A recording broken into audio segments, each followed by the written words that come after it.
Middays with Greg Gaston and Eli Savoy. Sports 56 Middays is delivered by FedEx. Visit FedEx.com/e-commerce to learn how FedEx can help your business thrive online. The first hour of Sports 56 Middays is also brought to you by Action247.com. Now, here are your hosts, Greg Gaston and Eli Savoy. I got a piece of land out in the countryside. Lay back and smell the sun. Warm up the Georgia pie. Feels so good to be taking it easy. Why would I ever leave? 'Cause I know I got some good friends. Good morning, everyone. Greetings and salutations to you and yours. Welcome into Sports 56 Middays. We were all new and live yesterday, so some of you were able to catch the show yesterday. For those who did not get a chance and were enjoying a 3-day weekend because of Labor Day, but are back today, we welcome you back to Sports 56 Middays. Greg Gaston, Eli Savoy, Gabe Kuhn. We are in the Family Leisure Studios where family and fun come together. Family Leisure, located at 2120 Whitten Road. That's just north of I-40. Sports 56 Middays is delivered each and every day by our title and presenting sponsor, the great folks at the FedEx Corporation. COVID-19 has changed the world and our way of life, but rest assured that FedEx is still here, open and ready to deliver for you. Learn more at FedEx.com/coronavirus. It was a big day yesterday for FedEx. The FedEx Cup was handed out to Dustin Johnson. We will talk about that among many, many other things today over the next 3 hours. But thank you, FedEx, for being a part of our program each and every day. And as you heard Mr. Announcer Man say, first hour of the program also brought to you by Action247.com. Coming up on the show today, it's the season debut of Connor O'Gara. He will join us at 10:25, the senior national columnist from Saturday Down South and Saturday Tradition. He will join us each and every Monday during the college football season, which could last a long, long time. Steve Macy from the University of Memphis at 11:25. And as we talked about yesterday, for those who were able to listen, if you have any questions about what happened on Saturday night with the game and the crowd, and we talked about the minimal amount of fans that were allowed and things of that nature, any questions or comments or things of that nature, you certainly can text in via the First Bank text line at 67129. And if it's a question, we'll make sure we ask Steve. He'll join us at 11:25. In between Connor and Steve, we'll have our Humdingers trivia. That'll come your way at 11 o'clock. We have 2.5 questions on the docket today. And our 5 favorite songs topic is beat.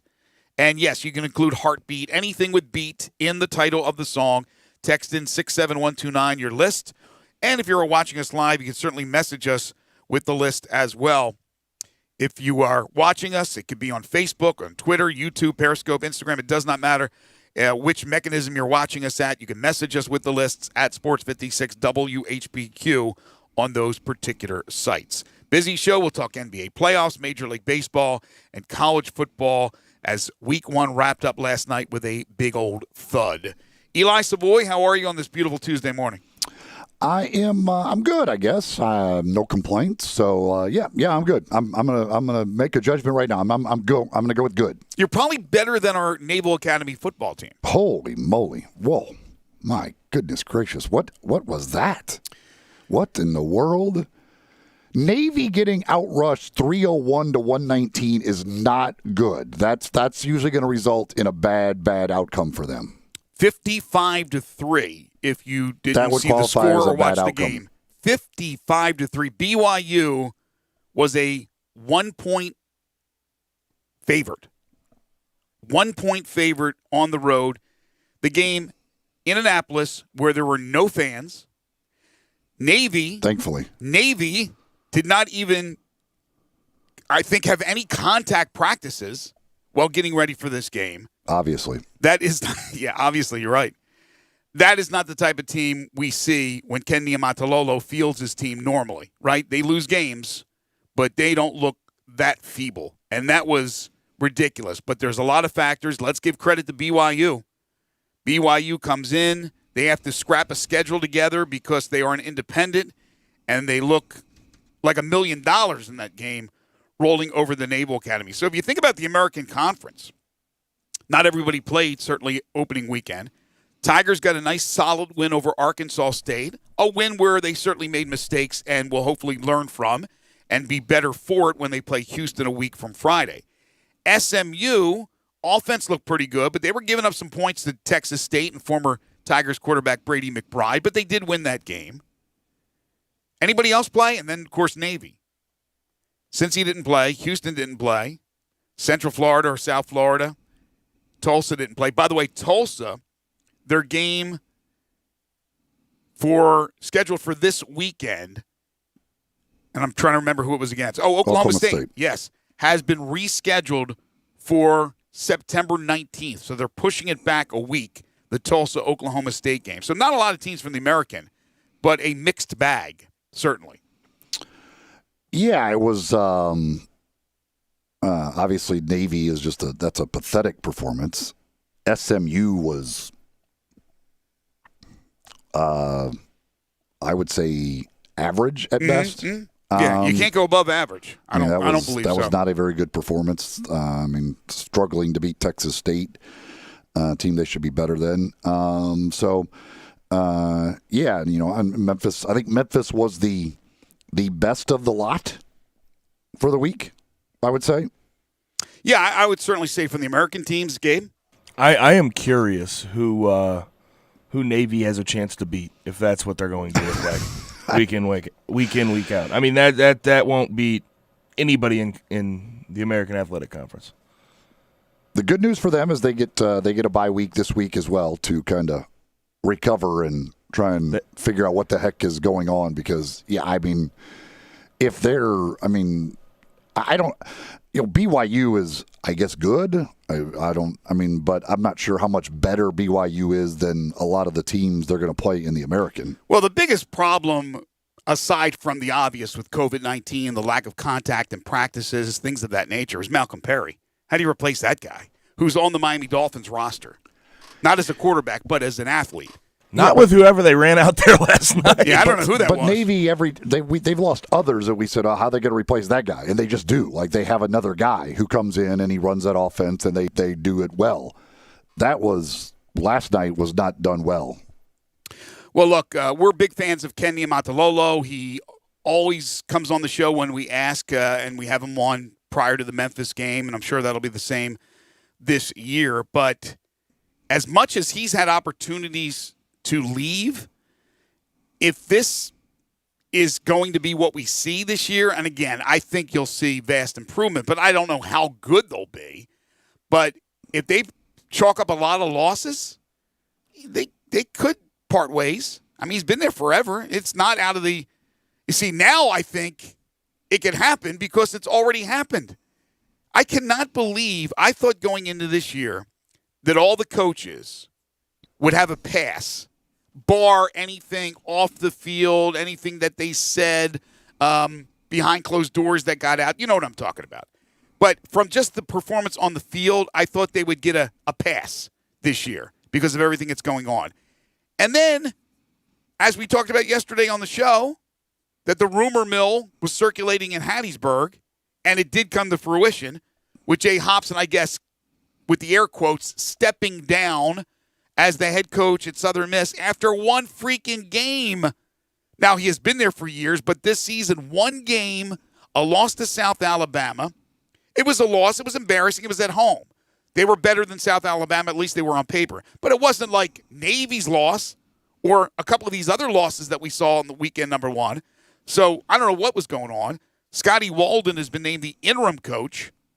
He's the co-offensive coordinator, wide receivers coach. He's been named the interim head coach at Southern Miss. But my point being, if Hobson's out after one game, for goodness sakes, during COVID-19, Navy with this type of year, it's not out of the question that even a well-respected coach like Ken Niumatalolo could lose his job. And I don't know what his contract situation is. Yeah, this Hobson thing is it's weird. I mean, I just don't see why they didn't fire him after last season. Like, I don't quite understand what has changed between the end of last season and one game into this season that this is all happening. So do you think there's something do you think there's something else that we haven't heard yet? What coach would step down? Well, I mean, he didn't. really, I guess, get along with the president very well. But I mean, again, like if you were going to do it, like why wouldn't you have just done this after last year? Like why? I just don't. It just sorry. And I will say this: he wasn't real expensive to fire. That's the good thing here. And I don't know with this whole thing. They're saying he resigned. I don't know what they're paying him to go away. Who knows? But he was only making $500,000. So that's and he was only signed through, I think, the end of, or I think through next season. Okay. So there wasn't, even if they pay him off, the rest of his contract is like $1 million. So that's not nearly as expensive as what some other coach, when you fire some of these coaches and you owe them, $7, $8, $9, $10, $12 million, he basically is owed $1 million if they are paying him the rest of his contract. Yeah, but $1 million in this day and age, especially from a Conference USA program, is still a lot of money when no revenue's coming in. But here's the deal with Hobson. He took over in 2016, went 28-23, 20-12 in Conference USA with 4+ seasons, led the Golden Eagles to 3 bowl games, but never finished higher than second in the Conference USA Western Division. He also served as an assistant at Southern Miss 2 different times, 01-3, 05-7. So a lot of ties in Hattiesburg with Hobson. His record, not great, but not awful by any stretch of the imagination, over 500. Now, this is what Jeremy McLean, the AD, said. Coach Hobson came to me after last Thursday's game to discuss what was on his heart, should be in his heart, and after much discussion over the weekend, he and I agreed that new leadership for our football program was needed. Coach Hobson has been a part of our program for 10 years. I appreciate his commitment, so on and so forth. It just doesn't sound right. Unless all of a sudden, like, Hobson just didn't have it in him anymore? What? You went through all the tough times trying to put camp together during COVID-19, dealing with the testing and all that. You play the first game. Okay, you lose. It's one game. And now all of a sudden you're going to step down? All the relationships you have with those players? It just doesn't sound right. It doesn't sound – I cannot believe, again, I thought they were all going to be fine. All the coaches. Again, unless something really happened off the field that was bad, that they would all be given a stay of execution, if you will, with job security. First game, first week, a coach is already gone. I didn't expect that. Yeah, this one's just, I don't understand. I don't know why this didn't just happen at the end of last season. Yeah, it just sounds like there's maybe a little something more to that, but right now there's no other story out there other than what the AD said, that he went to him after the game. They discussed it. They agreed that he would step down. And once again, Scotty Walden named the interim coach at Southern Miss. Because there was there was the thing last year where he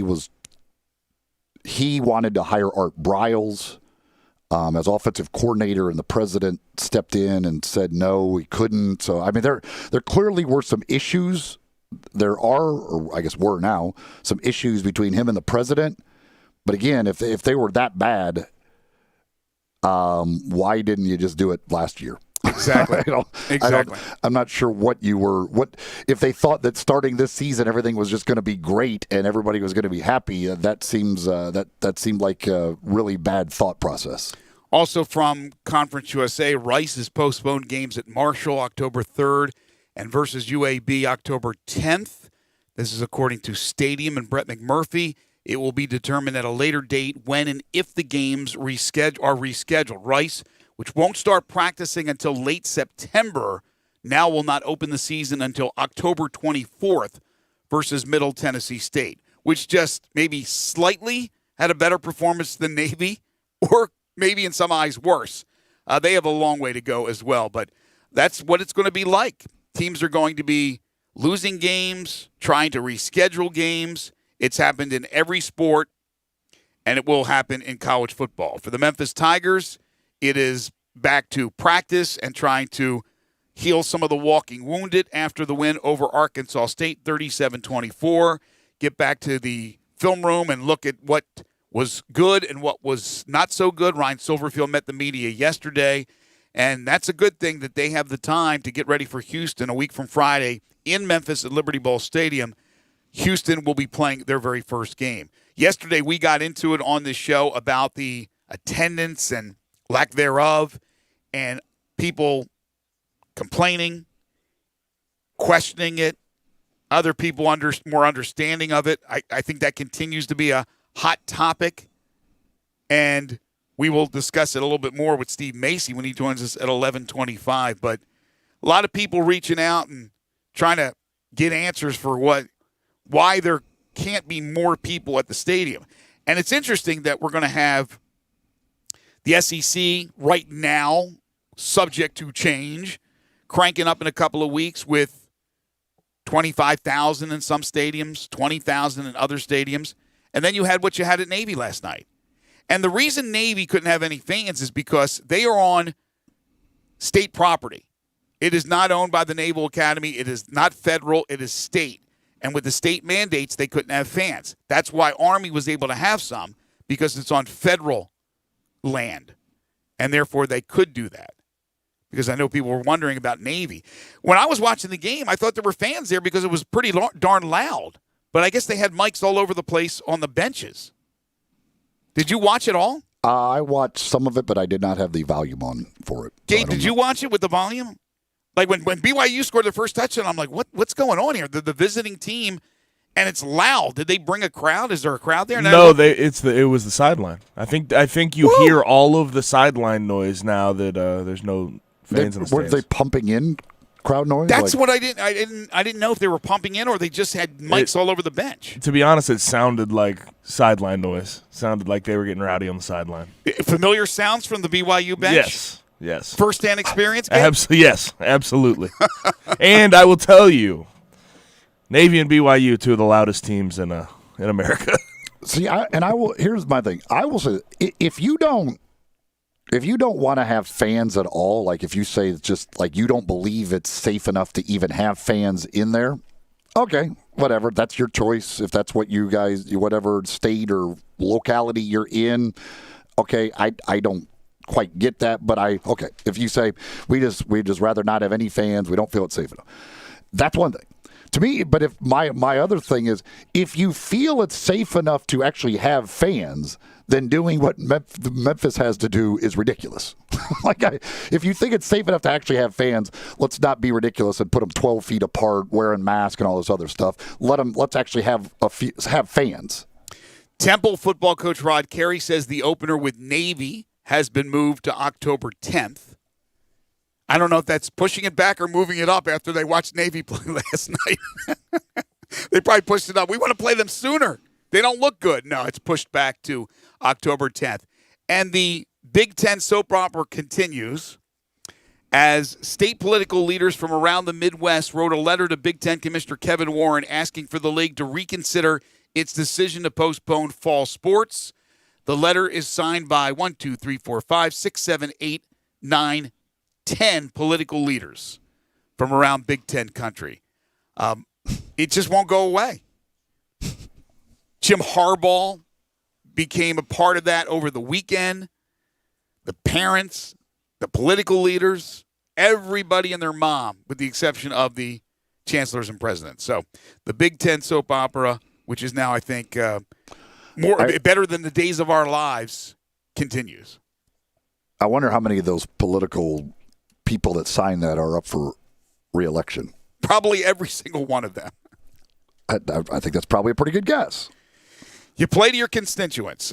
Pinnacle Roofing and Restoration for all your roofing and home repair needs. Call Brandon McCullough at 901-438-5084 or online at newroofmemphis.com. A lot of choices for roofs in the area, a lot of national brands and some local and regional brands as well. And I'm not saying that other companies don't do a good job, because they do.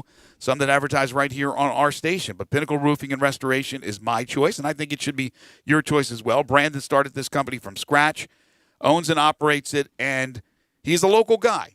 So you keep the money in the local economy. I think that's very, very important, especially during this time. Now offering financing, 6, 12, 18-month, same as cash option, whatever works for your budget. They will work with your insurance company or out of pocket. Remember, your insurance company can't tell you what company that you have to use to fix the roof. That is your decision. Pinnacle does both residential and commercial roofs. So business owners and property managers, if there's a leak or any other roofing problem, you call Brandon today, and they'll come out and do a free roof inspection. Pinnacle is licensed, bonded, and insured, a member of the Better Business Bureau. You get a 5-year labor warranty on the purchase of a new roof, and satisfaction with all their work is guaranteed. Carpentry work, exterior painting, they can replace gutters. They can install shingles, put up fencing and siding, rotten wood repair. Whatever you can't do yourself, call the experts at Pinnacle Roofing and Restoration. Quality work at a very reasonable price. And don't forget about that $100 referral fee for all new roofs. So tell somebody about Pinnacle Roofing and Restoration. If they go with that company, Pinnacle, you're going to pick up $100 for the referral. It's Pinnacle Roofing and Restoration. Call Brandon today. Don't let that headache become just a major, major issue. Make sure you nip it in the bud. 901-438-5084 is Brandon's number. Tell him I sent you, or go online to newroofmemphis.com. When we come back, the season debut of Connor O'Gara. This is Sports 56 Middays.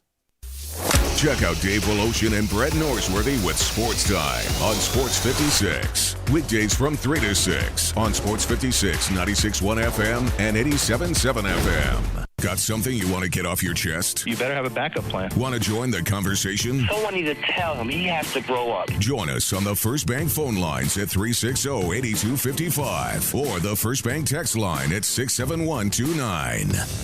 I Buy Houses, 901-406-1101. That's 901-406-1101. I Buy Houses. I Buy Houses will buy a house in any area, in any condition, and yes, it's guaranteed to close in 5 days. If you need to sell your home quickly, call 901-406-1101. If you've been through a divorce, if you lost your job, if you're tired of renters, I Buy Houses can get you your money quickly. I Buy Houses will buy your home in Shelby County, DeSoto County, Memphis, Bartlett, South Haven, Horn Lake, Olive Branch, anywhere and everywhere in between in any condition. And yes, they're open 24 hours a day, 7 days a week. I Buy Houses, 901-406-1101. That's 901-406-1101. Grab that pen, 901-406-1101. I Buy Houses. Hey folks, it's Dominic Hoon, General Manager here at Sunrise on the Pike. I want to invite you to Sunrise Super Summer Sale going on right now. Deals are so hot, catch them before they're gone. Thinking about a new or used car, truck, and not sure where to go to get the most for your money? Come to Sunrise on the Pike. More than 500 Buicks and GMCs to choose from. The majority price at employee pricing. Bad credit, bankruptcy, slow pay, that is okay. Here at Sunrise, we specialize in secondary financing, cars below $10,000. If you got a job, you're approved at Sunrise, the home of the guaranteed credit approval. See us online at sunriseonthepike.com or in person at 1800 Coving Pike.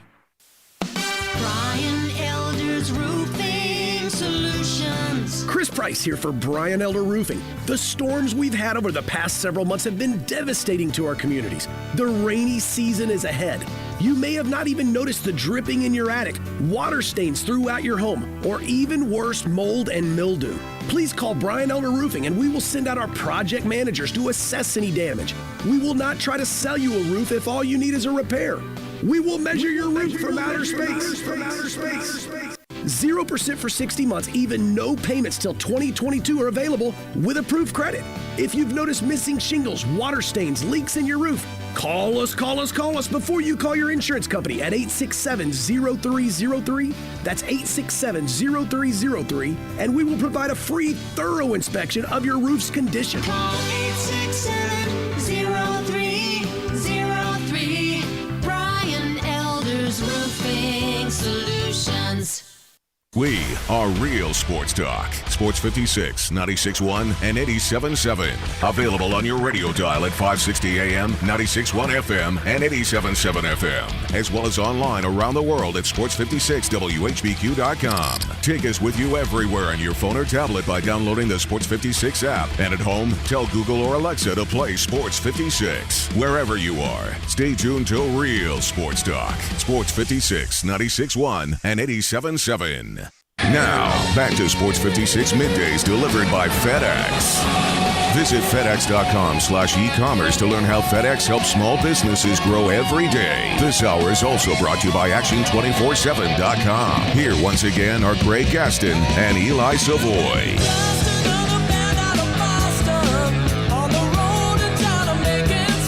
Welcome back, everybody. 10:27 is the time.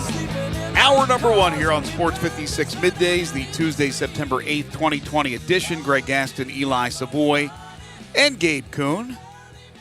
Looking at the scores from this first week in college football, although a limited amount of games, there was one game that was a 7-point game. There were a couple of 10-point games, but nothing close. Nothing really close. And last night, just the creme de la creme, 55-3 BYU over Navy. We had 42-0 Army over Middle Tennessee State. Marshall beat Eastern Kentucky 59-0. But this weekend, week 2, promises to be a little bit better. Some more games and some bigger names, including Clemson, that'll be involved in action. And it is time to talk some college football. Another season with Connor O'Gara. It's time to talk some SEC and college football on Sports 56 Middays. Joining Greg and Eli is Connor O'Gara from SaturdayDownSouth.com. Now, here's Connor with Greg and Eli. It is Connor O'Gara. He's the senior national columnist for SaturdayDownSouth.com and Saturday Tradition. You can follow him on Twitter at CJ O'Gara. He joins us for another season. We're happy to have him. And Connor joins us now on Middays. What is up, Connor? How are you? Connor, are you there? 100% positive this day would ever come, but I am so relieved to be talking about an actual season with you guys because, man, I'd be lying if I said I didn't have my doubts as to how it was going to look, but glad that we are at this point where we're talking about Power 5 teams playing this weekend.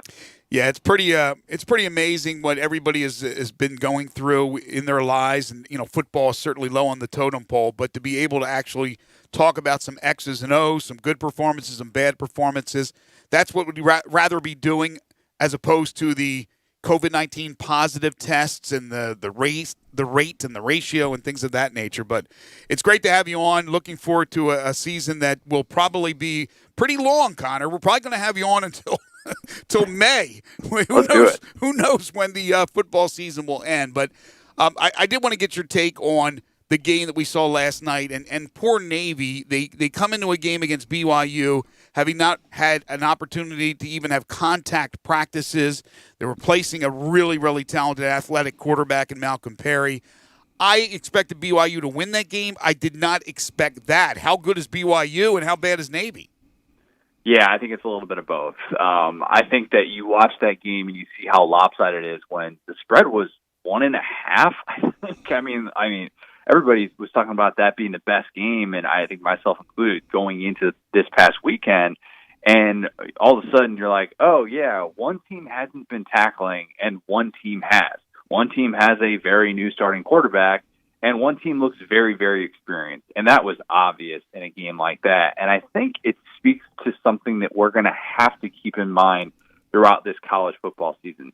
There are going to be times this year when teams just can't be physical at all. And that's going to look really, really rough. I mean, I don't know if Tennessee is having contact at a time like now when they have 44 players who can't practice as a result of the contact tracing, guys being quarantined. It's going to be a weird year, and this is going to be interesting to see how coaches are able to break down some of those quarantine-related weaknesses that teams potentially have going into a game. We saw it with the Memphis game over the weekend where it's like, yeah, we got a corner on the outside, Arkansas State. They're just going to attack him all night, and that's all they're going to do. And there's going to be a method to this madness that coaches are going to have to figure out. And it's going to have to take pivoting and realizing when you do have a matchup that you can potentially exploit. And what's it going to look like when we're going to see, a team that hasn't tackled in a long time or is maybe missing 3 starters up front on the offensive line? How are coaches going to handle all of this? Because there are more moving pieces than ever, and seeing the way that BYU Navy unfolded was a very good reminder of that. Yeah, and it's trying to bet in these first games for a lot of these teams makes it a lot of that stuff becomes very difficult to try and figure out because we don't exactly know what a lot of these teams have been able to do in practice. Exactly. Those lines, stay close to them because the old expression of like, what does Vegas know? I'm going to be fascinated to follow these lines from Wednesday to Saturday because it's not like you're having coaches that are all willing to come out and be like, yeah, our starting quarterback has been in quarantine for the last 2 weeks. He's not going to be playing this weekend. We're going to look on the field on Saturday and be like, oh, wow, we didn't realize Sam Ehlinger was going to be playing in this game against Oklahoma. there are going to be things like that happen throughout the year. I've been saying that for the last 5 months. And I just think it's going to be a reminder of we need to have context with everything, because I think there are going to be some stunning results. And I think coaches who are able to actually kind of go with the flow and who have depth are going to be much, much better off for it in a year like this, especially when we're talking about in the SEC specifically. I mean, 25% more SEC football games. That is not going to be an easy thing for these teams to get through. And depth is going to be of the utmost importance. We're already seeing coaches like Dabo Swinney come out and saying, yeah, second-team offensive line is a major issue right now. LSU was practicing with 4 offensive linemen not too long ago. That's kind of how this is going to be. Yeah, because all their guys are in quarantine. Did Coach O suit up and make it 5? Oh, come on. I think he could have. I would not want to have to get in front of Coach O and try and block him. That would not be fun. My goodness. But that's what we're talking about here. So nobody is immune to any of this. It's not just this team is dealing with a rash of injuries or something like that. This is such a fluid year, and we're going to have to change our expectations of what to expect from a certain team. And it's going to be something where if we see matchups exploited, we're going to have to understand maybe why they were exploited in a different way than, this team's loaded with 5-star talent and this team has a bunch of 3-star guys. It'll be very different, and on a week-to-week basis, all of this could be changing. So I said this earlier in the show, and I get your take on it. I went into the season saying pretty much unless a coach steps in a pile of you-know-what, does something off the field, says something derogatory, something racist, no matter what happens on the field, I don't think they're going to fire the guy in COVID-19 world. And then lo and behold, week 1, Jay Hopson basically forced to resign at Southern Miss. What happened there? And did you expect something like that? Yeah, so we're still waiting to hear the details of this, because the timing of that is really, really bizarre. And I heard that there was potentially a racial slur involved, and that could have led to some of it. And a lot of that is just kind of message board talk. I think we're going to hear a lot more of that, because that is not the type of thing that happens because a coach is like, yeah, you know what, just didn't really feel like giving it a go this year. Right. That's not something you say, the second week of September. So, yeah, I mean, it's strange, because I went into this offseason saying, look, there are guys like Will Muschamp and Derek Mason who we feel like they're going to be on every hot seat list in America. Throw Gus Malzahn in there, too, just because, for old times. That's kind of what we do. You have to. But you have to. In a year like this, though, I agree. I don't think you should be making any decisions, both good or bad, long-term based on a year like this, when there are so many different variables that you have to handle. I think that's true even of figuring out whether or not you want to extend coaches, because I think that's kind of the default thing that we feel like athletic directors have to do. They either have to extend a coach or fire a coach, and that's just the way that things always kind of work now. But in a year like this, why are we going to evaluate coaches on a year like this in a conference-only schedule when that's not going to be what they're dealing with next year? They're not necessarily and they might lose games that you would expect them to win. They might win games that you would expect them to lose. So why are we going to judge a coach like this in a year like this and make a decision that could potentially impact the next decade when there are just so many different things that are all over the place? And, for a coach like Will Muschamp, when I think the expectation is 3 or 4 wins in South Carolina. So are you, in a weird year like this, are you really going to determine your future of your program and say that we're going to be willing to pay an 8-figure buyout based on what happens between 1 or 2 games? I can't see that happening. And teams, I think universities are going to be strapped for cash a little bit. Everybody's taking pay cuts across the board. Even Dabo Swinney has a 6-figure pay cut that he's taken, which I realize is a drop in the bucket for him. But all of those things need to be remembered as we talk about coaches on the hot seat, because you know what's going to happen, right? 1 and 3 start, let's fire this guy. And that's going to be the narrative for so many of these coaches still. But in a year like this, I just kind of think that athletic directors are going to want to punt on that decision. Well, and the weird thing that you could theoretically see unfold is, say you want to go hire a coordinator out of the Big Ten, you might hire him in the middle of his season because they're playing in January. Right. Oh, gosh, I have no idea how that's going to look too, because there are legitimate candidates in the Big Ten who you could look around and be like, yeah, that is somebody who would be a top candidate. But at the same time, it's like, well, are you going to hopefully buy them out of their season? Are you going to because that impacts recruiting. Yeah. And the weird calendar of this college football season is just such a strange thing to have to dissect if you're an athletic director, that it just seems easier to not have to pay a buyout, which, there are so many of these teams that are paying 8-figure buyouts. 33 coaches going into last season had 8-figure buyouts. So I think that that's something that needs to be remembered as well. And it might just involve a lot of frustrated fans being more frustrated that their coach still has a job. How about if the coach said, "Hey, I'm opting out to get ready for my new job"? Well, I mean, you literally, if they start in January, like, you might coach the first game and get hired before his second game to go somewhere else. And as you said, with recruiting, it's hard to tell the other school, like, no, I want to coach out the season here. Like, well, sorry, dude, we can't wait for you. We need players. Yeah, and that's one of the things, too, that I think these Big Ten coaches are, in Pac-12 as well, I think they're frustrated by is like, hey, look, I mean, this was supposed to be a big year in terms of, if you're a coach who, maybe you're a coordinator and you expected to have a big year offensively, like maybe somebody like Josh Gaddis was saying, hey, if my offense all of a sudden took off with Dylan McCaffrey and I made it big at Michigan and surprised a lot of people and expectations were kind of down, I was hoping that was going to, turn into a head coaching opportunity, my first head coaching opportunity. So how does that impact those guys? It limits your pool with what you're able to really select from, because I do think a lot of them are going to be kind of locked into their respective program. But maybe there could be some double crossing, and we could see coaches that are playing spring football all of a sudden decide that they ultimately want that opportunity and they would be willing to jump ship. I really don't know, but it just kind of creates another interesting dynamic for us to all kind of figure out. So this week, as far as I know, and as of what time is it now? 10:39 Central Time on Tuesday, September 8th. I believe UAB and Miami are playing Thursday, and I'm looking at the schedule for Saturday. Again, subject to change.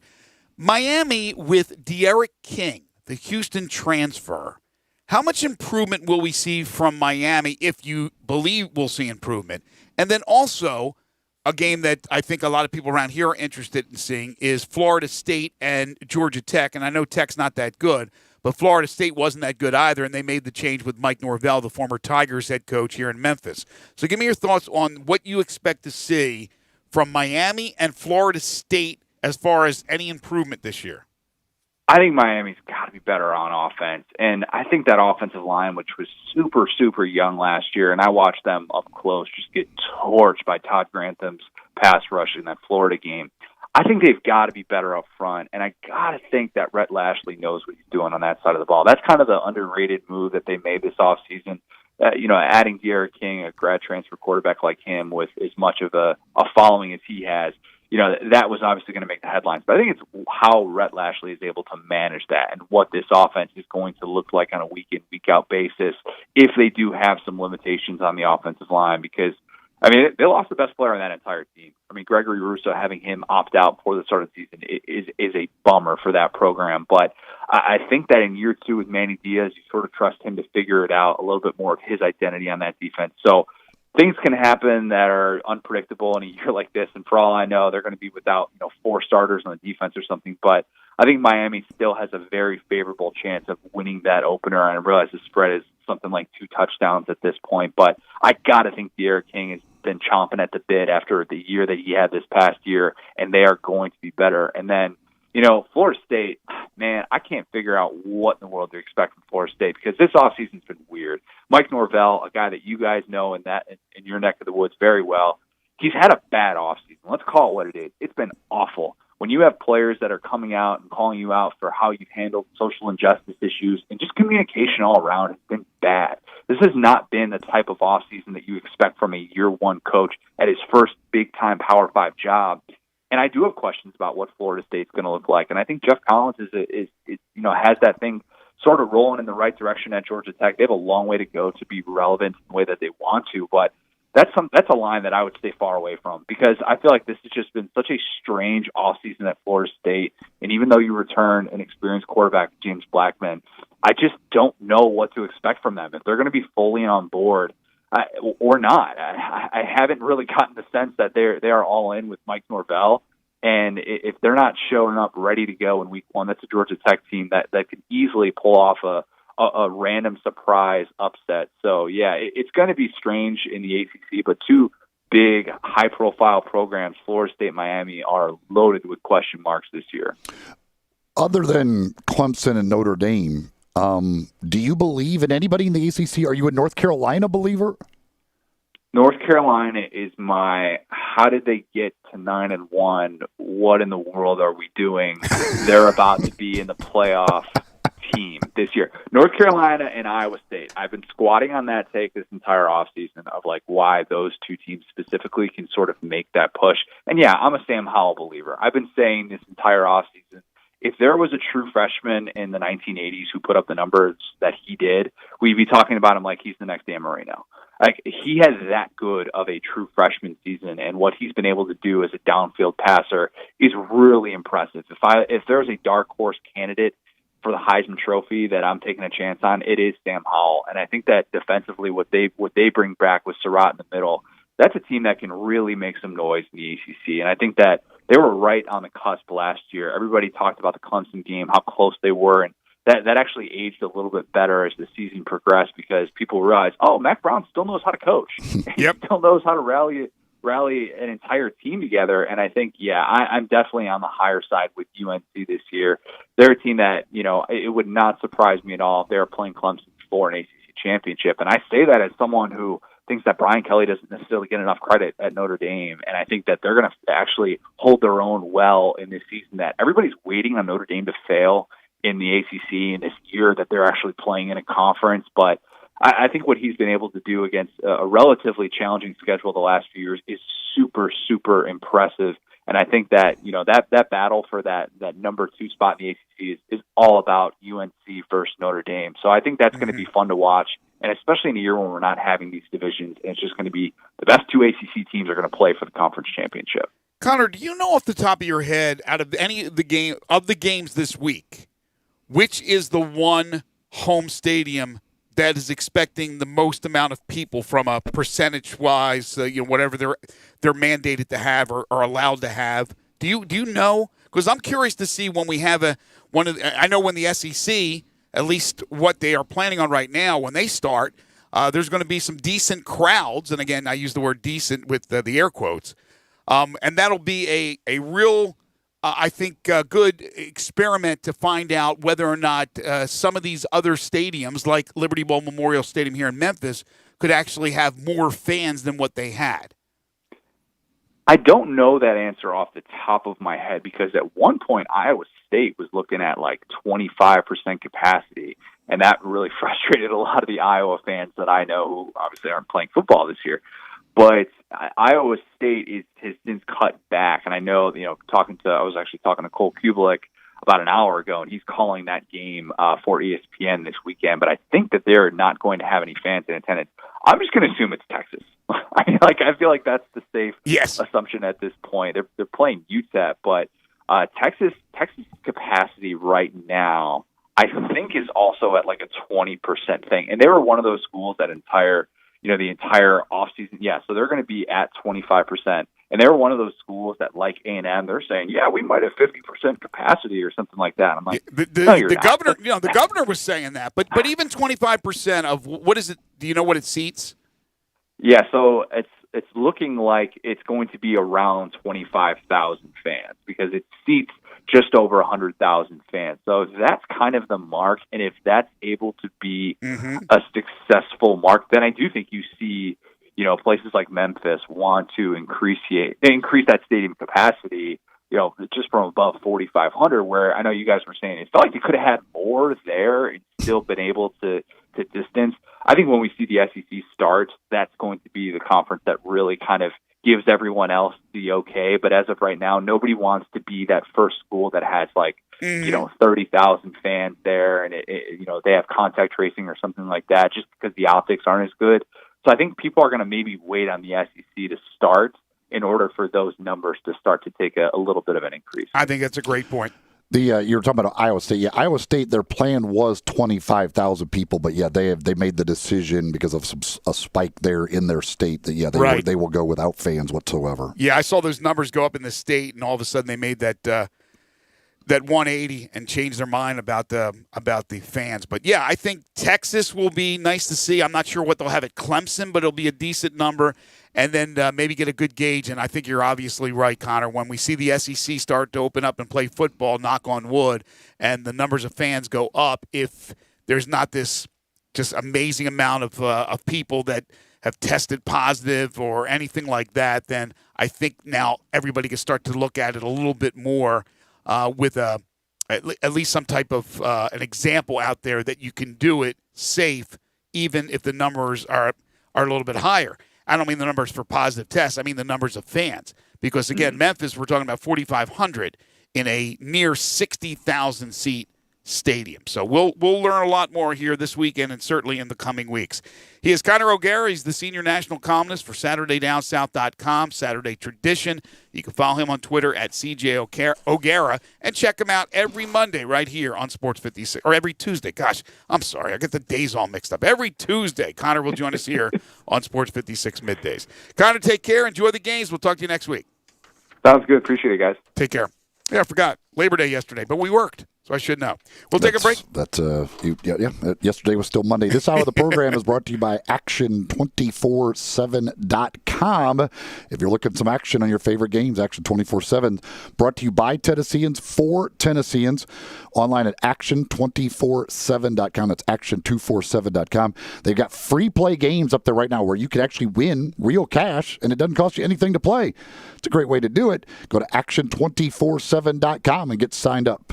This is Middays on Real Sports Talk, Sports 56, 96.1 and 87.7. Search Sports 56 on Facebook and give us a like. And follow us on Twitter at Sports 56 WHBQ. Doctors Without Borders teams confront hard facts in conflict and crisis zones. When others look away, we step in to act. Because measles still kills more than 100,000 children every year, we're there to vaccinate more than 1 million. Because some countries have only 1 or 2 mental health professionals, we provided over 400,000 mental health consultations last year. The fact is, your support makes our life-saving work possible. Picture the impact we can have together. DoctorsWithoutBorders.org. Divorce can be complicated, even more so if there are children involved. If you're a father and want to protect your rights, consider Cordell & Cordell. As a partner men can count on, they have helped men with matters like these for 30 years. Visit CordellCordell.com to learn more. Contact Cordell & Cordell to schedule an appointment with one of our firm's Memphis attorneys. Online at CordellCordell.com. Office in Memphis, 6000 Poplar Avenue, Suite 225, Memphis, Tennessee, 38119. I want to do some bragging rights. Hey, I was just the other day overhearing a conversation with Big Mike, the manager of DeSoto Auto Sales. They've got people buying cars all over the country. North Carolina, South Carolina, Georgia, Alabama, Arkansas, Texas. People from all over the country buy cars at DeSoto Auto Sales in Olive Branch, Mississippi. Why? DeSoto Auto Sales has the most stringent car inspection in America. They get it right the first time. Quality and low mileage. Factory warranty on most vehicles. My favorite part is the people who work there. Big Mike, all the employees are professional, friendly, and go that extra mile. Expect as you walk in the door, you're treated like family. DeSoto Auto Sales understands your time matters. We can help you find your dream car and get all the paperwork finished in less than an hour. Come see us at DeSoto Auto Sales and be part of our family.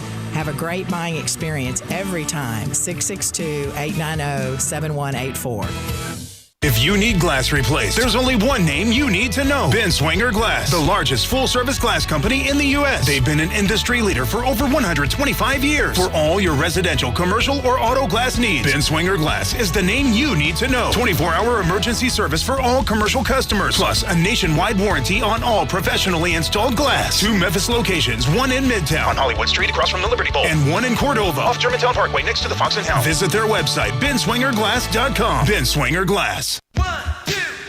Now, back to Sports 56 Middays delivered by FedEx. Visit FedEx.com/e-commerce to learn how FedEx helps small businesses grow every day. This hour is also brought to you by Action247.com. Here once again are Greg Gaston and Eli Savoy.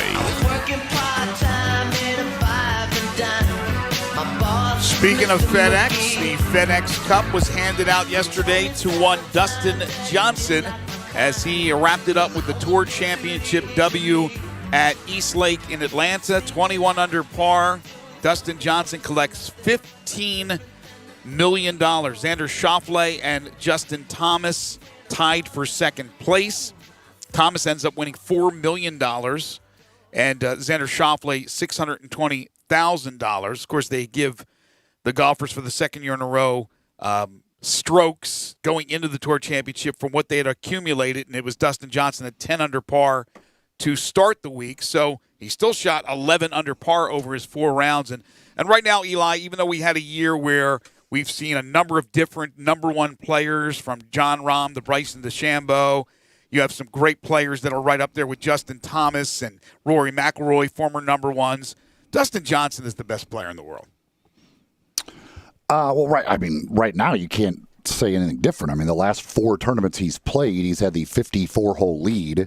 He's won 2 of them and finished second in the other 2, those being a major and 3 playoff events. So, yeah, I don't it's hard to argue with what he's got going on right now that he's not the best player in the world. I mean, he's putted it well, and when he's doing that, that's certainly that was what kind of thing I guess that held him back was his wedges and his short game a little bit, but he has kind of corrected that for the most part, and he's rolling. I mean, he very easily could have won the last 4 tournaments. Mm-hmm. If you think about it, the Morikawa, what he did at the PGA, the drive on the short par 4 makes that eagle that prevents Dustin from winning, and then the round putt in the playoff. That I mean, he's a couple of shots away from having won his last 4 golf tournaments, and those being a major and 3 playoff events. And it wasn't that long ago when we watched Dustin Johnson crank a couple of 80s and a 78 up there, and we wondered what was going on. Is this a mental thing? Is it between the ears? Is Dustin Johnson shot? And then all of a sudden he found his game, and he found it in a big way. And I like how he consults with his brother on every putt.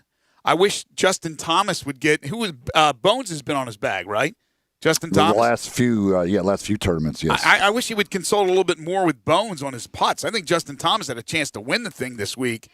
Was hitting the ball really well off the tee and was not making any putts. But Dustin Johnson was. He did enough, and congratulations to him. But, again, that was a big event, and the FedEx Cup, with FedEx being the title and presenting sponsor of our show and being a big part of this community, it was great to see another, a wild, strange, crazy year in golf, but culminating in a Dustin Johnson win for the FedEx Cup.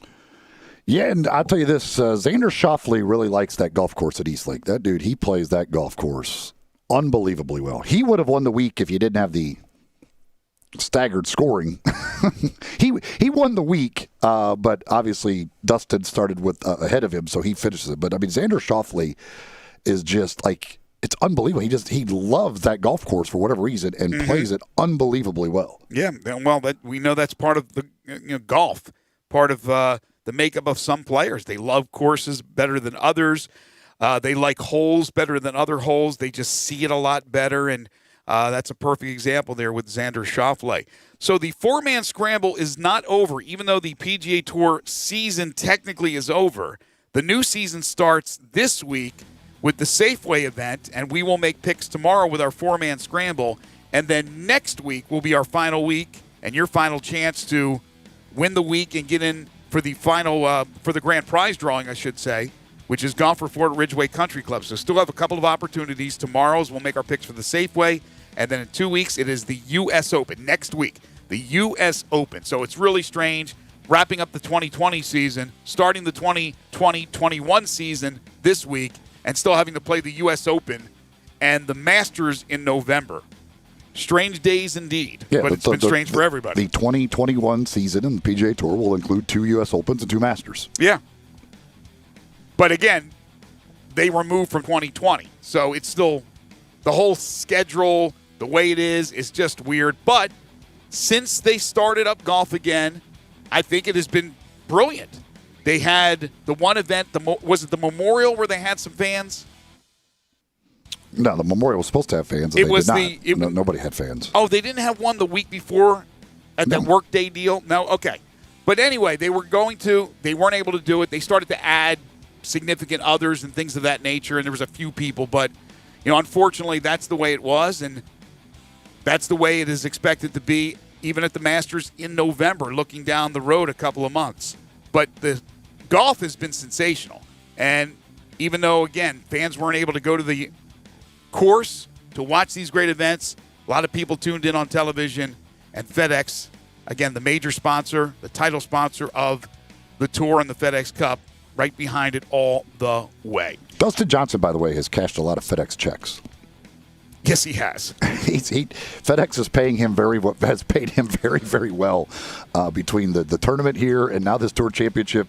Dustin's doing all right with the folks at FedEx. Yeah, it's interesting because FedEx obviously has the sponsorship of Denny Hamlin's race car in NASCAR, and he's done really, really well, putting that thing in the winner's circle many times.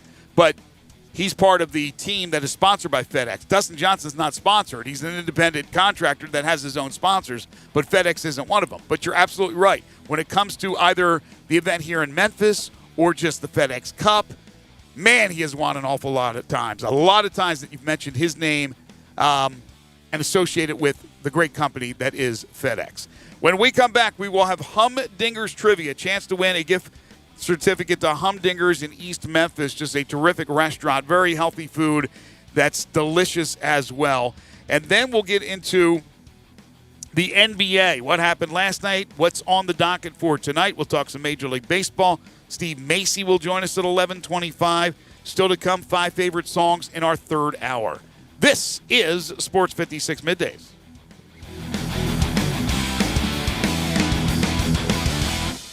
For over 8 decades, America's farmers have counted on the Little Red Tractor from Case IH, the Farmall, to help them make short work of their demanding chores. Well, Mid-South Ag can show you they aren't just for farms anymore.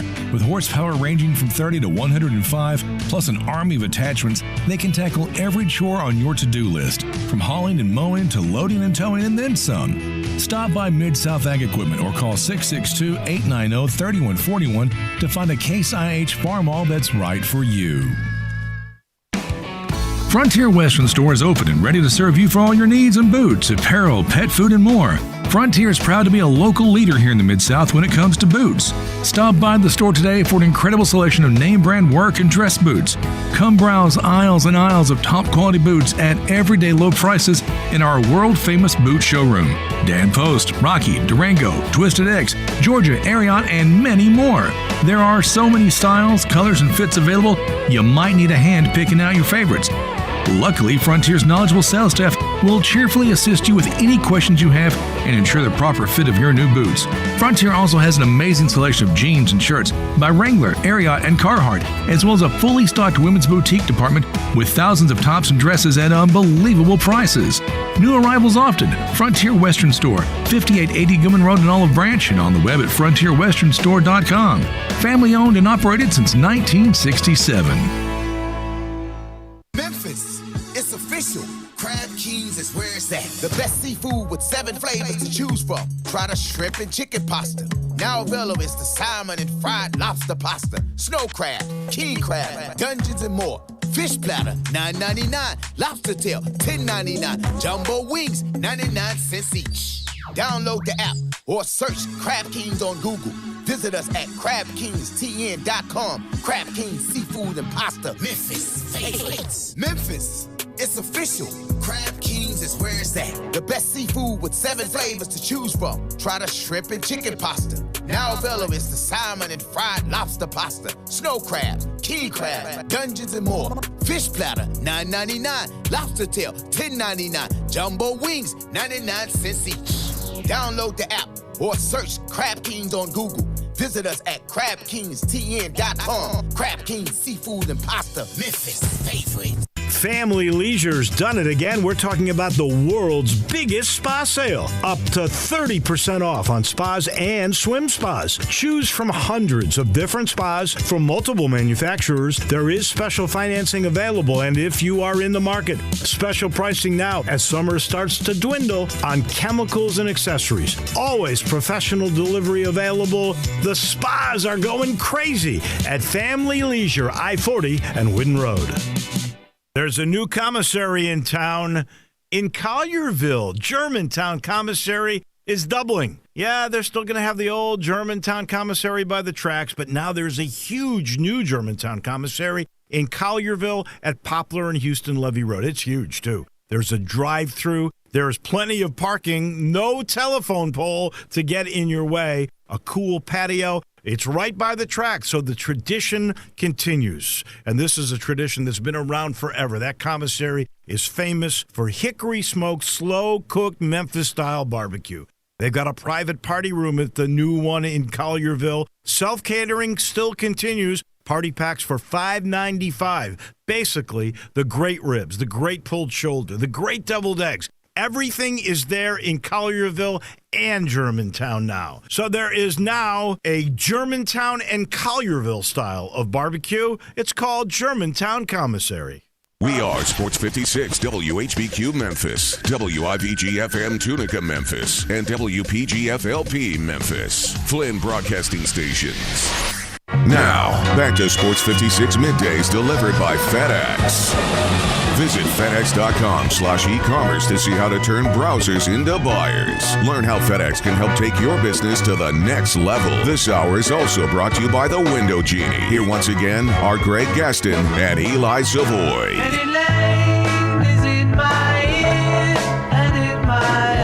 Welcome back, everybody. 11:03 the time. Second hour of the program on this Tuesday, September 8th, 2020. Hope your Tuesday's off to a great start. Thanks for being with us. Greg, Eli, and Gabe, we're in the Family Leisure Studios where family and fun come together. Family Leisure, 2120 Whitten Road, just north of I-40. Sports 56 Middays is delivered each and every day by our title and presenting sponsor, and that is FedEx. FedEx connects 99% of the global GDP. They have the world's largest cargo airline with over 670 aircraft at more than 650 airports worldwide, over 475,000 team members worldwide. FedEx averages over 15 million in daily package volume. We are so happy to have them as a part of our show each and every day, the great folks at FedEx. And the second hour of the program is brought to you by the Window Genie. Call Kate Robertson today at 901-424-4100 for windows with their streak-free guarantee, both whether it's residential or businesses. They will take care of you. Pressure washing, all kinds of abilities to clean and seal concrete, brick, and natural stone and make it look good. They did some power washing at my home, and the patio looks outstanding. They can clean your gutters. And in a few minutes, I'll tell you about what they're doing for the holiday lighting. It is really super what they do. Nice package all put together by our friends at Window Genie, 901-424-4100 or online at windowgenie.com. By the way, Greg, what was the category you had for the 5 favorite songs that was really bad? The bad one was, oh gosh, what was it? I don't remember. You going to tell me this one's bad too? Oh, this was not bad at all. Oh, no. Sorry, I will. There is not a song worthy of being number one. With beat? Yes. You're crazy. It could be heartbeat, beat. There's so many good songs. You're nuts. Now, I will agree with the last one. I took my shots. You know, I sat there in front of the firing squad. You guys both came at me, and I took it like a man. I am not taking this one as a bad category, not by any stretch of the imagination. Sorry. Laugh was the one. That's right. Okay, laugh was one. Yeah. This was not bad, and the person that texted in with that would laugh. Be honest. Unless you're a kiss up to Eli, this was not a bad topic at all. Beat. I thought it was pretty good. The one thing, though, I put songs in my top 5 that, in my opinion, didn't deserve anything but an honorable mention. But my top 3 I really like. I'm a big fan. So I don't know if that's you're busting chops or not. No, I'm not busting chops. I'm just saying, like, there's good songs. Nothing I would listen to on a daily basis, and anything corny, I think, falls in that honorable mention category, and that's what I'm talking about. There's a couple cornball songs. I do have a cornball in my top 5, but we're not doing 5 favorite songs until 12:05, so it gives you plenty of time to text in at 67129. If you are watching us live, you can message us with those lists at Sports56 WHBQ on Twitter, Facebook, YouTube, Periscope, and Instagram. But right now, time to give out a gift card.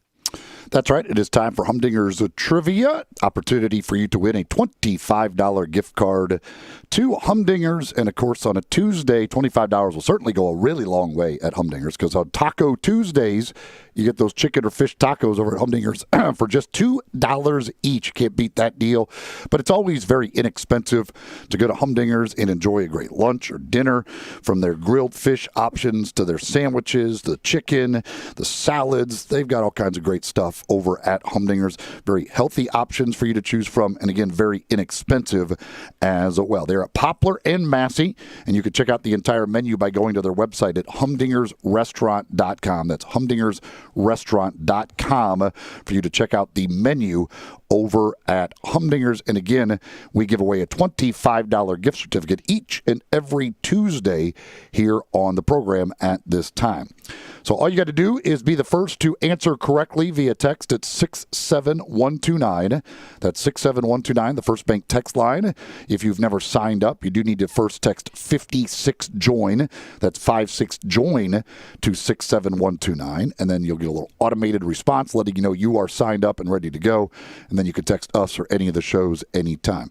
But the first one to get it right via text at 67129, the First Bank text line, gets the $25 gift certificate to Humdinger's. Here is today's question. The Milwaukee Bucks narrowly avoided the sweep at the hands of the Miami Heat in their last contest. Who was the last number one seed in the NBA to be swept in the playoffs? Last time a number one seed in the NBA was swept in the playoffs. Don't need the year. All I need is the team. The last team that was swept as a number one seed in the NBA playoffs. Text in at 67129, 67129. First correct answer, $25 to Humdinger's. Speaking of the NBA, yesterday on the show, we were talking about the NBA playoffs and where things stood. And I said, well, looks like Toronto, after that three-pointer to win Game 3, has all the momentum now. Game 4, they look terrific. They evened the series up at 2. And then, lo and behold, Game 5 came around the corner, and Toronto lost by 22 last night. So now Boston up 3-2 in the series. Yeah, it was over early, too. I mean, Boston just dominated the first half. Toronto was never really in that game. Boston has been really, really good for the most part since they've been down there in the bubble, and they were that once again last night.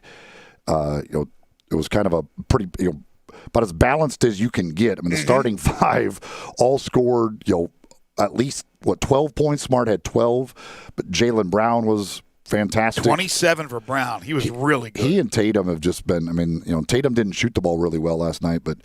I'll tell you what, man, it seems like every game, one of those two guys has a big game. Mm-hmm. Walker continues to do his thing, and then Smart's kind of up and down a little bit, but he's been fairly consistent.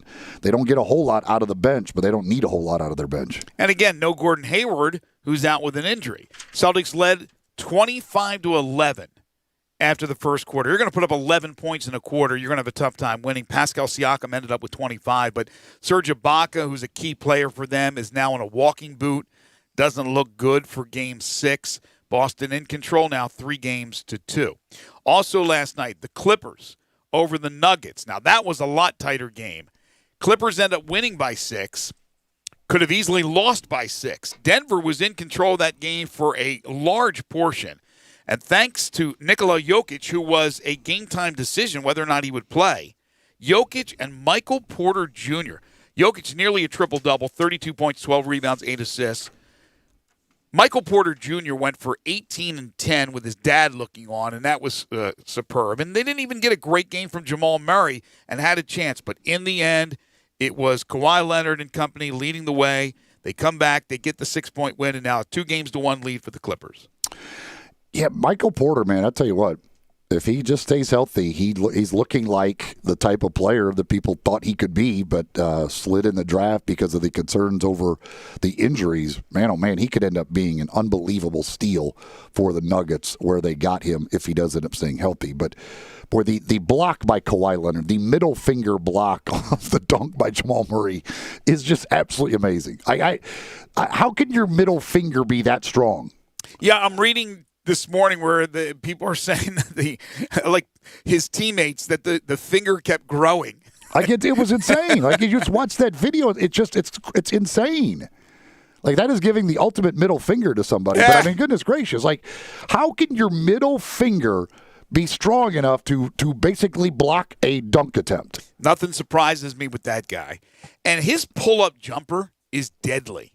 When he gets that jumper at the elbow, he just accelerates or elevates, I should say, not accelerates, elevates over the defenders. He's got a good vertical, but really he is knocking down that shot at a high percentage, and then defensively he's incredible. But it was hard fought. I mean, I give Denver a lot of credit. Jokic, again, was a game-time decision. He came in there. He played very, very well. Who knows if Murray just went off in that game if they wouldn't have won. So I still don't think Denver's going to win the series, and I'm not going to change my mind. I still gave them one win, and they already got that one win, so it's 2-1 Clippers. But it does look like Denver is going to make this real tough on Los Angeles. The other Los Angeles team, the Lakers, are in action tonight, Game 3 in their series against the Rockets. What do you expect? I think the Lakers, I expect them to win again because I just think they're better. And with this, Anthony Davis and LeBron, they should be able to take care of business. Now, maybe Russell Westbrook figures something out and can actually contribute something, and if Harden goes crazy, but I just don't see why I just don't see how the Lakers should lose ever to the Rockets really in this situation. Well, I don't either, but of course in Game 1 they did, and you had Westbrook, Harden, and Gordon all going off, and the three of them together, three-headed monster, if they're going to have those type of games, they're going to at least be in the game. But nobody can stop Davis. They don't have any size. And when Davis and LeBron put up the numbers they did in Game 2, and they get the veteran leadership of a Rajon Rondo, they are going to be tough to beat. So, again, I had them in 5. I'll stick with it. I think the Nuggets have a better chance to win another game and make it really tight with the Clippers than I do the Rockets against the Lakers. But I guess in any type of situation, if you're Houston and you have the big three-headed monster in the backcourt just start knocking down shots at a high rate, you have a chance to be in that game. We still do not have a winner in our Humdinger's trivia. We've got a lot of different guesses, but nobody has come up with the correct one of the last number 1 seed that was swept in a playoff series in the NBA. I will say it is not the Bulls. It is not the Lakers. It is not the Spurs. It is not the Orlando Magic. For some reason, a lot of people believed in San Antonio, but San Antonio lost as a number 1 seed to the Grizzlies. I don't know if they've ever been swept as a number 1 seed. I don't think they have. I'm not sure on that. But no, none of those are the correct answers. Last number 1 seed, and this is not. It doesn't have to be the number 1 overall seed. It was just a number 1 seed in their respective conference who was swept out of the playoffs in any round. 67129, $25 to Humdingers going to the winner. NBA coaches and staff have been approved to bring guests into the bubble for the start of their respective conference finals, according to ESPN and Adrian Wojnarowski. Each team, including head coaches, front office, and staff, can bring no more than 10 guests to the Disney campus, beginning with 7-day on-site quarantines.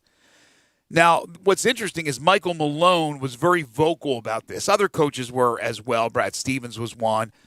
But it was Nuggets coach Michael Malone who really was upset that, the players can now have that in the conference semifinals, but the coaches can have family members and close friends. What's ironic is now with this decision by the NBA, starting in the finals, it won't even make a difference unless Denver can upset the Clippers. So Michael Malone will be home with his family.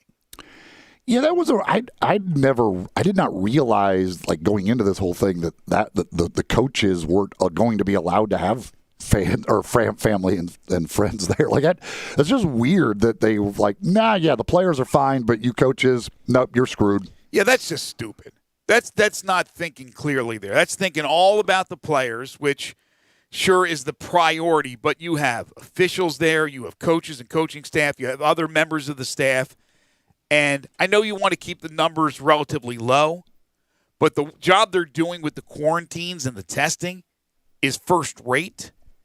So you have to think about everybody, not just the players. Well, the thing is, I mean, the players, I mean, all of the negotiations, leading up to this thing were with the players union. Like the coaches didn't have all that negotiation going on representing them. Is there a coaches union? I assume there is, but I don't know for sure. I am not sure on that. But the players were sitting there at a bargaining table and negotiating various things, and were able to get that in there. Mm-hmm. And nobody spoke up on behalf of the coaches to get them represented. But it would just be so Michael Malone had to do it himself. You just would think that, like, okay, if you're saying it's okay for players to have family, you would say, yeah, and coaches could also have their families come at that time too. Like, exactly. It's just strange that would even ever come up that you would say, no, different rules for you guys. We're scared of your family. Your family, we feel like your family's going to bring COVID in. The players' families, we think they're fine. Like, there are no issues whatsoever.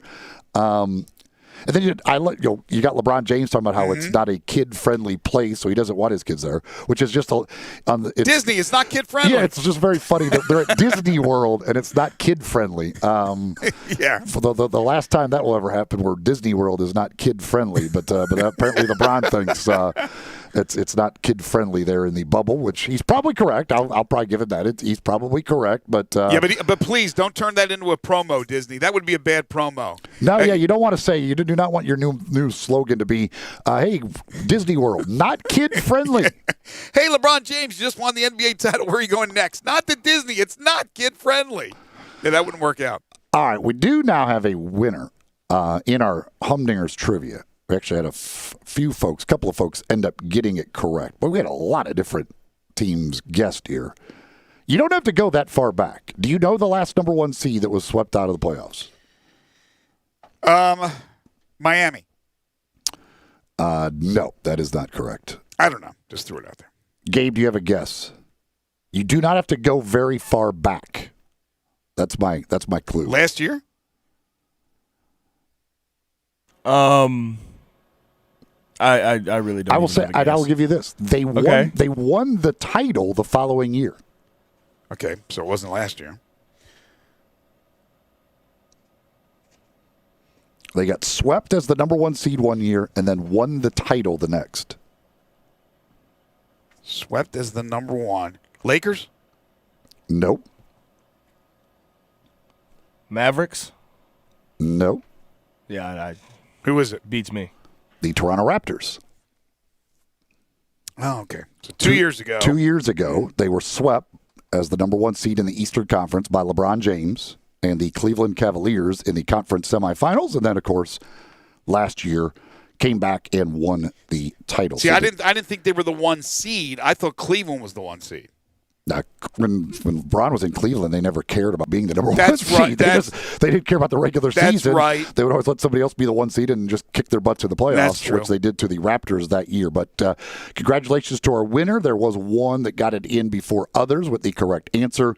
We will notify you and tell you how you're going to get your prize. Window Genie, the second hour sponsor of Sports 56 Middays. Do yourself a favor. I'm telling you, your loved one is going to really be happy if they come home and all of a sudden the house, the driveway, the cement has been power washed, or your patio has been power washed, or all those windows have been cleaned by the Window Genie. They're going to love you, believe me. And you can call Kate Robertson and have that take place today. 901-424-4100.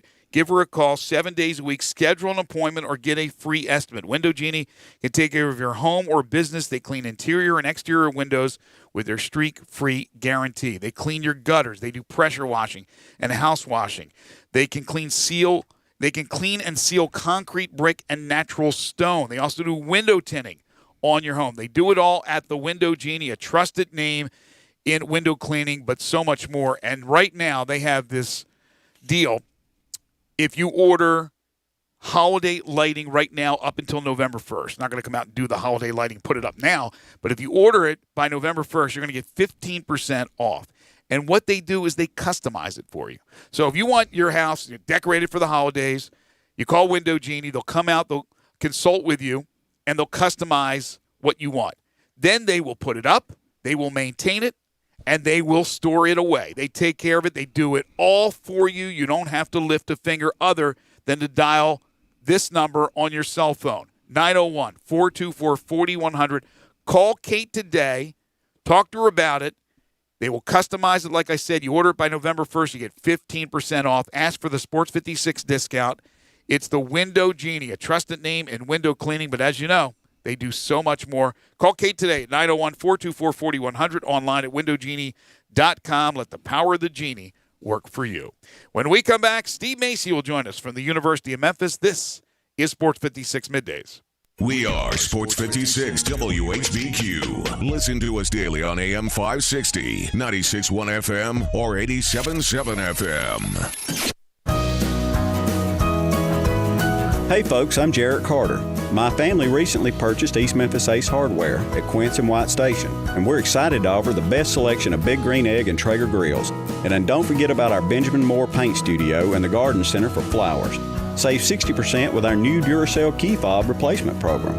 We have a master locksmith service as well as glass cutting and screen repair. The East Memphis Ace Hardware, located at Quince and White Station behind Three Little Pigs.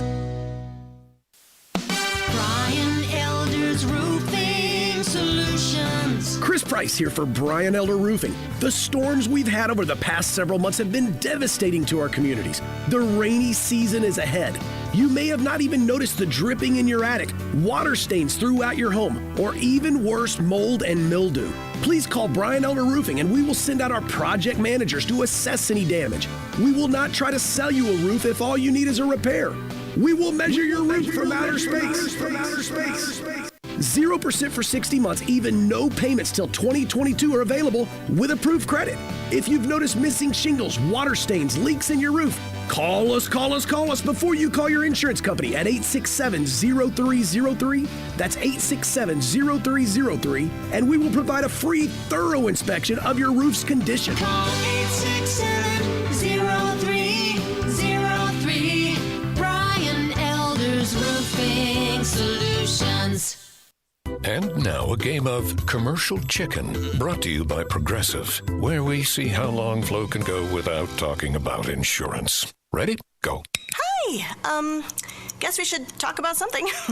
How's the, vermicelli game in your town? Got any good Vietnamese restaurants? Vermicelli? Oh, it's a noodle. Very good. Drivers who switch to Progressive could save big. Okay, you win. We can't help but save customers money. Progressive Casualty Insurance Company and Affiliates.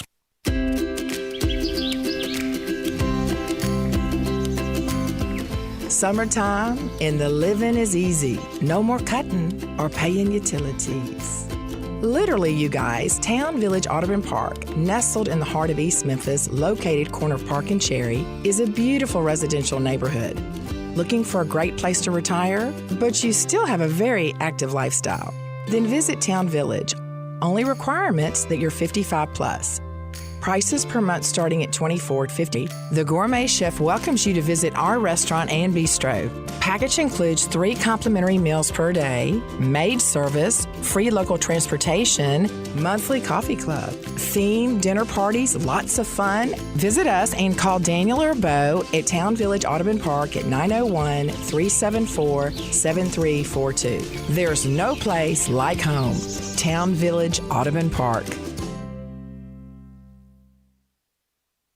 Now, back to Sports 56 Middays delivered by FedEx. Visit FedEx.com/e-commerce to see how to turn browsers into buyers. Learn how FedEx can help take your business to the next level. This hour is also brought to you by the Window Genie. Here once again are Greg Gaston and Eli Savoy.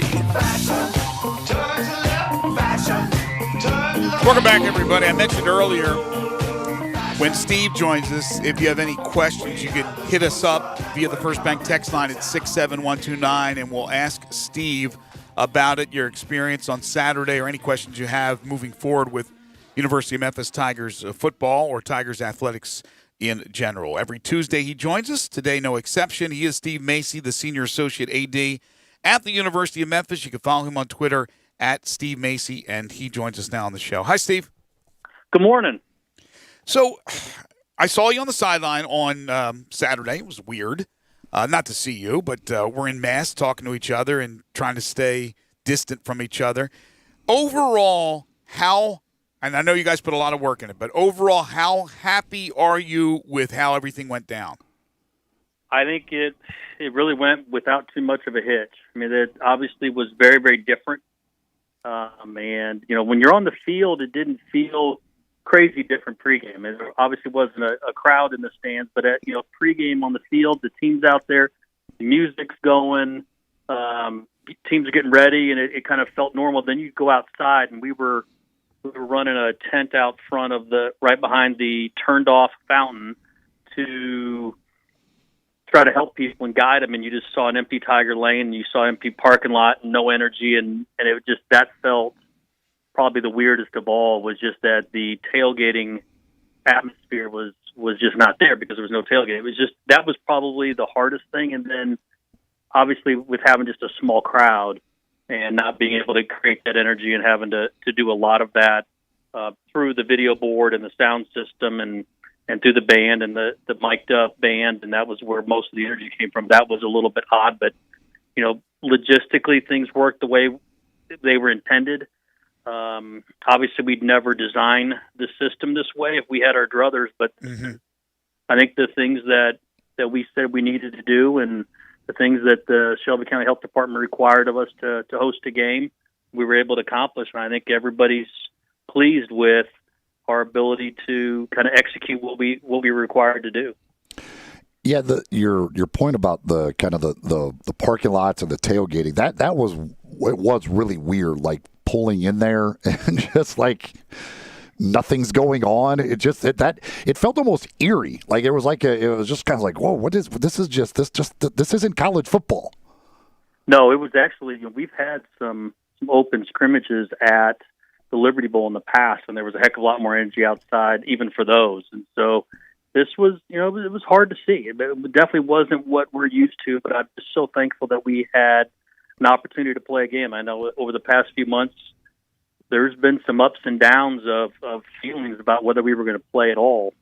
And so to be able to play a game, win that game, and to be able to have some fans in attendance was, in no small words, it was phenomenal. I mean, it was great to be able to have that be a possibility and for us to be able to actually have the game and execute it the way we wanted to and have some fans. And then we've got, we're getting ready to do it again next Friday against Houston.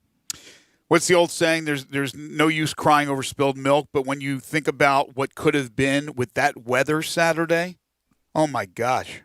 Oh, no, that would have been a massive crowd. Already Arkansas State, and part of the 2-year deal that we have with them, there's quite a bit of tickets for the visiting team, and they were actually planning on making it part of their season tickets for the year. And so there was going to be, I think the total number is about 8,000 Arkansas State fans that we're going to have to that game, and I think our fan base was going to respond. And yeah, it was a spectacular weather day with almost no humidity. It had been a pretty good crowd. It had been a lot of fun. That one of the questions that has come up a lot is about the tickets for visiting teams and whether there will be tickets for Memphis fans going on the road to some of these places. What is the conference situation with tickets for visiting teams? It's a combination. It's either 10% of the stadium or 400, whichever is greater. And for the most part, in most cases, your student athletes and staff will use up almost all of those tickets, and that's going to be the case in almost every game. We just aren't really in a position to have visiting game tickets on sale because just in the conference games alone, we know that it's going to be very, very limited to what our comps are for our student athletes and coaching staffs. What is the situation in Texas? So you have Texas, San Antonio in a couple of weeks, or when is it? Yeah, 2 weeks from now. Yep. 3 weeks. Yep. So how about if there was some Tigers fans who wanted to go down? What would be the protocol? because I'm going to assume that there are going to be fans because Texas has been the governor has been pretty vocal about having a good number, and I know originally they were talking about 50%. It has come down, but Texas this weekend is going to have 25%, I believe. So what about the San Antonio game? I think that's a great question. I don't know the answer to that. It's something I'll definitely find out and report back to you guys. That's a good one. I think every locale is going to be different. There's schools in our league right now that have no fans, and obviously there's going to be schools in the league that have more than we do. So it's really a different scenario each place you go, and we'll have to look at each one and get a report back out and say, hey, here's the situation for that game. And I don't know what Conference USA's rules are. They may have their own league rules, kind of like the American does on visiting team tickets. We'll have to look into it and get back to you on it. Have you heard anything or from anybody? Is there any possibility of, in these next, I guess week and a half of things changing as far as the number you're allowed? No, we have not thus far heard any reports back about it changing at all. I think at this point, we're planning on going with the 4,500 again for the Houston game, and then continuing to evaluate it each time to see if there'll be any differences. I think we still need things to change or to continue to change for the good in terms of community. And I know that based on some of their public conversations that they were looking at this Labor Day weekend as a key date, and then they want to see what the numbers look like here in the next few days to the next week or so to see if there's a spike in cases, and then they'll react accordingly. If there's not a spike, well, then I think we start having different types of conversations and saying, all right, is this thing starting to head in a direction where we can come back and have a conversation about adding more people in the stands? And we're obviously going to do what we have to and do what's the right thing, and to try to keep everybody as safe as possible, from student athletes, coaching staffs, and our fans, and kind of follow the guidelines that we get from the health department in that regard, and do what we need to do to keep them satisfied that we're doing the right thing for public health. Well, and I guess after this Houston game, you basically got a month before you got another home game. Yep, and I think that's when I think that's probably the right time frame to look at any sort of adjustment. I just, based on what they said about this Labor Day weekend, I think they're in a wait and see mode right now to see how that turns out. But you're right, Eli. That's when you would say, okay, does this make sense to make a change? And now we've got a month to kind of work through all of that. I know you guys did a lot of work in going to all the sections and I guess picking out where the seats will be in that section to make sure there's 12-foot distance between groups, and it was all spread out and spaced out around that giant stadium. But you saw big areas of sections where there was nobody, and what I've been told is there were people that actually decided to move down, and that's why there was the emptiness in that section. It's not that you didn't have it already allotted for people, but people moved down. I asked you a couple of weeks ago, what happens if people take off their masks, and it's not just when they're eating? And it's very hard, even with 4,500 as opposed to 50,000 to address that. But there were people that moved down in areas. I don't know if they moved to be with other people, which would have been bad, but I think they moved into what they thought were sections that were open. Did you notice that, and how is that going to be addressed? Well, there was a couple things. I don't know that there was a whole lot of moving, because there was a pretty good watch on folks. There might have been a little bit of some people conglomerating that were already that had maybe not realized the process for saying, hey, we'd like to be seated together because we're already not social distance as a family. And I think I've used the example of my next door neighbor whose son and daughter and their families all get together every Sunday, and they want to sit together. And so that was one part of it. I think the other thing is we had some no-shows, and they tended to be the people that were they got the worst seats, and folks just decided that maybe based on the seat assignment that they got, they decided not to attend. And then we had a tough time with our students, and a lot of students that had requested tickets, had accepted the tickets, just decided not to show as well. So we've got some work to do, because we want to have as many people in there as possible. Having those empty areas was not by design. It's clearly not what we wanted, and so we've got some work to do in terms of figuring out what's the best way going forward, so that every available seat that we can fill, we want to be able to fill it. So that's one of the main talking points that we have a meeting today at noon to discuss how we're going to handle this for the Houston game, so that we don't have that type of situation going forward. Steve, are the students' tickets a part of a student fee? How does that work? And like you said, they suggested, or not suggested, they requested, and then didn't show up, and you want to certainly nip that in the bud. So what is it for a student at the University of Memphis as far as a game ticket? That is part of the student fee. So all of our students do not get charged for admission to our events.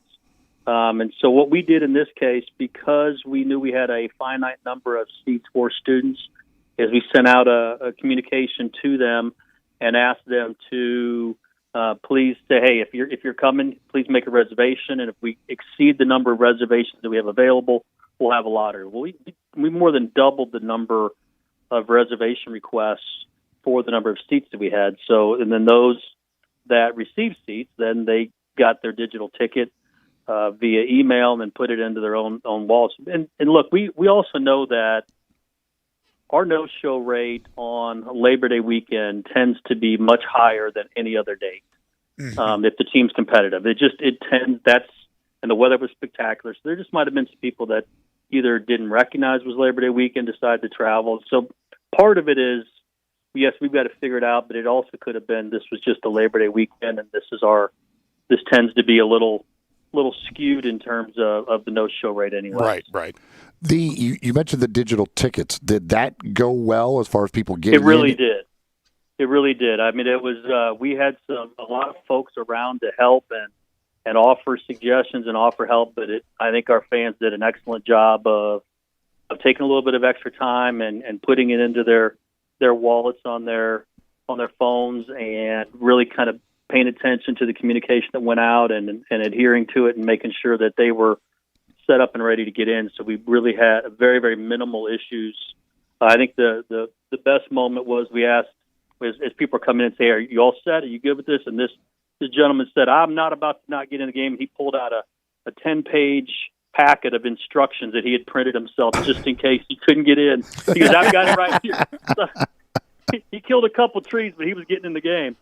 Wow. And so I think that was perfect testament that people really were paying attention and trying to make sure that things would go as smoothly as they possibly could. And I just give our fans a lot of credit. I mean, they were ready for it, and things went pretty darn smoothly. Do you know what the numbers were for the ratings, for the television network ratings on ESPN? We have not gotten those yet. Sometimes we get them, sometimes we don't. But I'm hopeful that it was really good. You know, I think that every time we can get the Memphis brand in front of a national audience, it's a good thing. You know, Laird Beach, our AD, was on Good Morning America on Saturday morning early, and you know he had his Memphis logo on, and then he had the Memphis logo on the door in his office. Just getting that, and he was only on for a minute or so. But just getting that brand recognition out there is so important to us, and continues. I think it's almost a self-fulfilling prophecy in some ways that the brand continues to get out there, which helps us from a recruiting standpoint, and those recruits help us win, which then helps get our brand out there more. And so it creates this cycle that's really, really important. That Saturday night, whatever the ratings were, having that primetime Saturday night game is huge for the University of Memphis. Yeah, I thought that was really cool with Laird Beach being a part of the Good Morning America show. That is great PR for Memphis, not only the university, but for the city itself. So I thought that was really, really neat. Well, Steve, great job by the staff. I know you guys put in a lot of hours, a lot of hard work, probably a lot more than you would normally do for a game where you'd have 40 to 50,000 people. And the result here is 4,500, but it is what it is. The team went out there, got a nice W. Ryan Silverfield gets his first win. So certainly good things for the Tigers as we await now Houston a week from Friday. Yeah, everything was positive. I mean, it really was. There's some things we need to clean up and make a little bit better, but in general, there was no major hiccups, no things that you looked at and you go, oh, man, we really missed the boat on this thing. And so, yeah, it was a great success. And heck, we got to play a football game. That was probably more important than anything. It was a lot of work, but it was done so that the team could get a football game in. Steve, as always, thank you so much. We'll talk to you soon. Hey, thanks, guys. Have a good week. You too. Steve Macy, University of Memphis Senior Associate AD. I'm glad to hear the digital ticketing went well, because that's one of those things that some people could have some issues trying to figure out how to get it onto their phone and all of that stuff. And so that's good, because that's in all likelihood going to be the way all ticketing is done in the very near future. So people are going to have to learn how to do that. So I'm glad that went well, and they didn't have a lot of issues with that. Present company included, meaning me.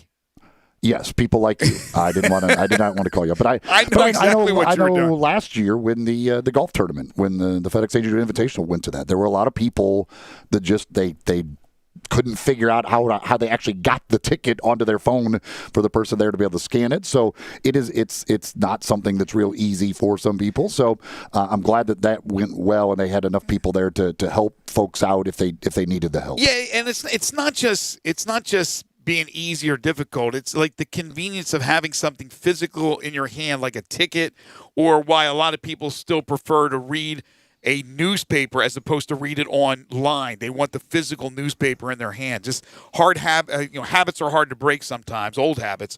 And some people want the printed boarding pass to get on the airplane. Others just want to have it on their phone. Yeah, exactly. My wife now is really good with the phone thing, so she just flips. I walk onto the plane, I'm like, hey, that's really good. I'm always up at the counter going, can I get a printout? Give me a printout here. Give me the printout of the damn ticket. Welcome to 1984, Greg.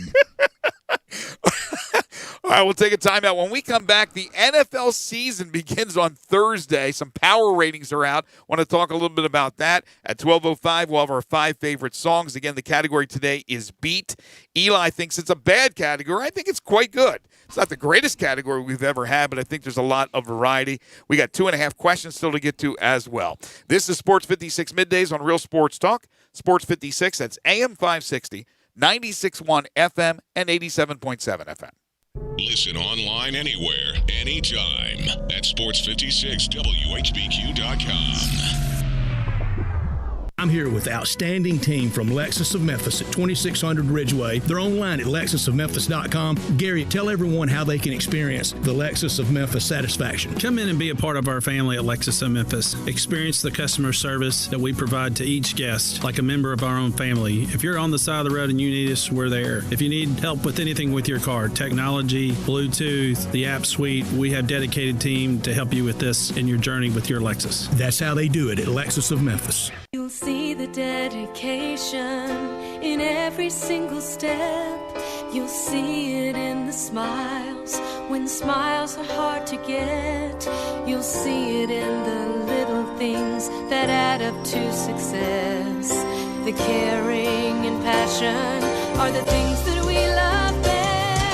Wolf Chase Limb Brace is your Mid-South provider for orthotics and prosthetics. They are an ABC accredited facility and their practitioners are ABC certified. At Wolf Chase Limb Brace, their services include artificial limbs, legs and arms, braces of all kinds, and custom molded inserts. You can call them today at 901-507-7821 for their location on Highway 64 in between Germantown Parkway and Appling Road, or visit them at their new location in Jackson, Tennessee. That number is 731-660-5900, or visit them on the web at wolfchaselembrace.com. To yours, Wolf Chase Limb and Brace. Frontier Western Store is open and ready to serve you for all your needs in boots, apparel, pet food, and more. Frontier is proud to be a local leader here in the Mid-South when it comes to boots. Stop by the store today for an incredible selection of name brand work and dress boots. Come browse aisles and aisles of top quality boots at everyday low prices in our world famous boot showroom. Dan Post, Rocky, Durango, Twisted X, Georgia, Ariat, and many more. There are so many styles, colors, and fits available, you might need a hand picking out your favorites. Luckily, Frontier's knowledgeable sales staff will cheerfully assist you with any questions you have and ensure the proper fit of your new boots. Frontier also has an amazing selection of jeans and shirts by Wrangler, Ariat, and Carhartt, as well as a fully stocked women's boutique department with thousands of tops and dresses at unbelievable prices. New arrivals often. Frontier Western Store, 5880 Gilman Road in Olive Branch, and on the web at frontierwesternstore.com. Family owned and operated since 1967. Hey everybody. everybody. John Stacy of the Blue and Gray Show, brought to you by Wolf Chase Honda. Guess what? Football's back, and so are we. The Blue and Gray Show now entering our 6th year. Drew Barrett and I have been doing this, and we're bringing you some of the best Tigers through history. We've had them all on our show, and we're going to continue to do that. And you never know who will show up on the Blue and Gray Show. That's the Blue and Gray Show, brought to you by Wolf Chase Honda, right here on Sports 56 and 87.7. Now, back to Sports 56 Middays delivered by FedEx.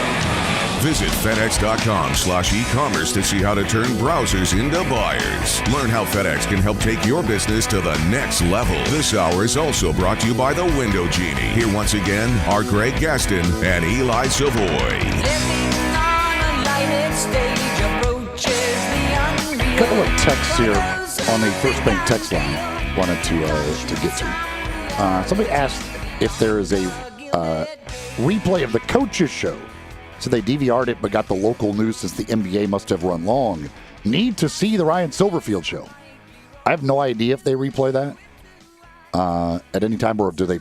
Maybe they post it online. I don't know if you can go online and watch it. They, I'm not sure if they replay it. That's your best bet, because I was asked about the Friday night high school game that we did, MUS Christian Brothers, if that's available online, and I talked to or texted somebody at CW30, and they don't do that. So I don't think you'll be able to find the Coaches Show online, although I'm not 100%.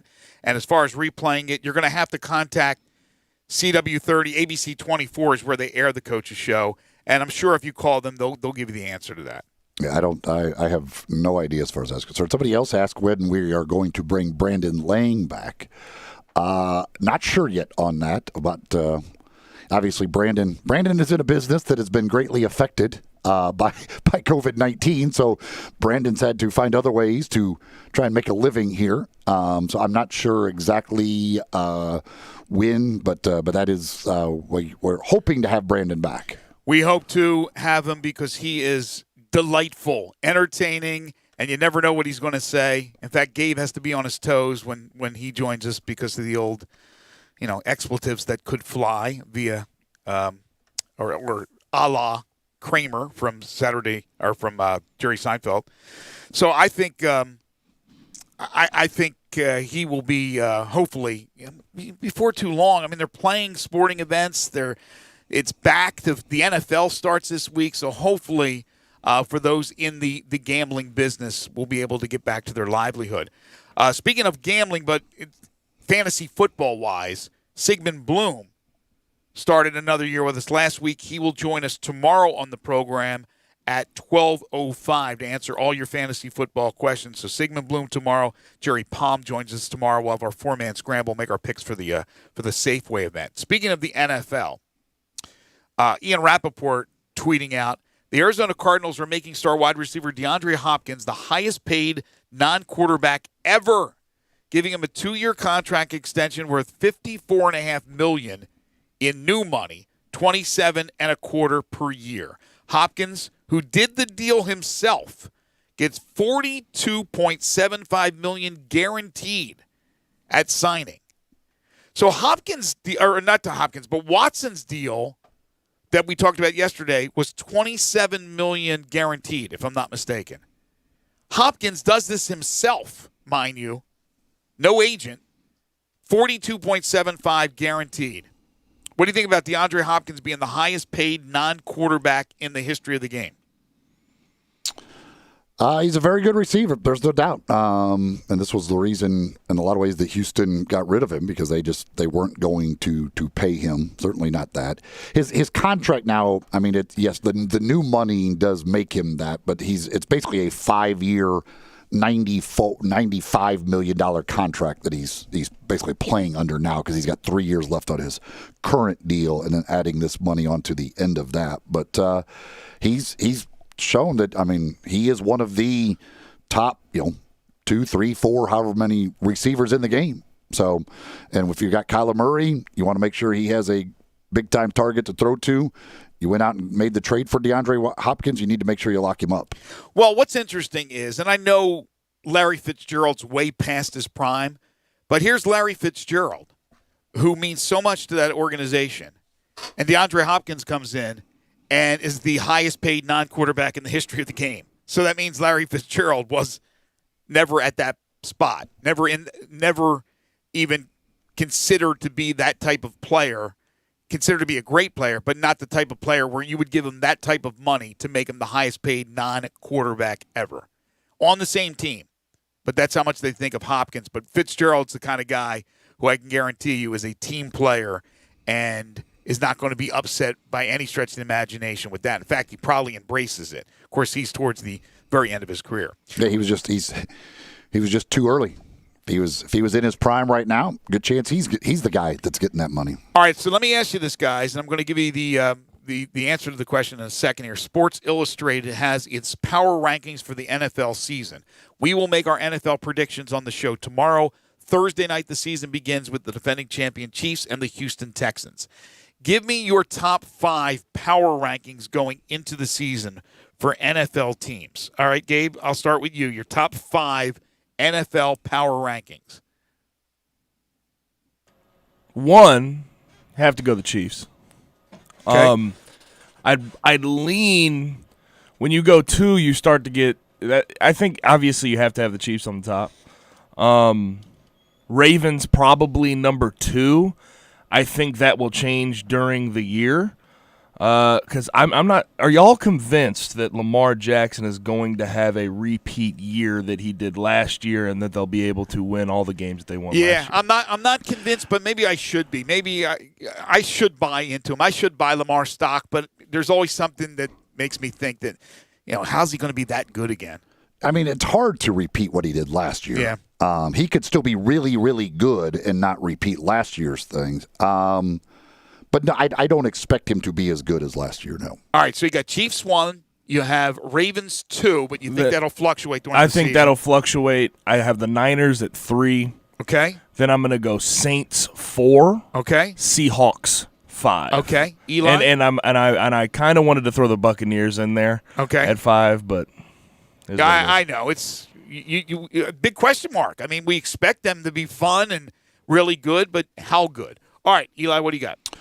I would put the Chiefs 1 for sure. I think I would probably put the 49ers 2nd, Ravens 3rd. I would flip-flop those 2. Mm-hmm. I would put the Saints at 4, and I would put the Cowboys at 5.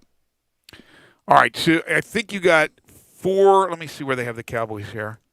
Yeah, so you each hit 4 of the 5 that Sports Illustrated, SI.com has. They have the Chiefs 1. They have the Ravens 2.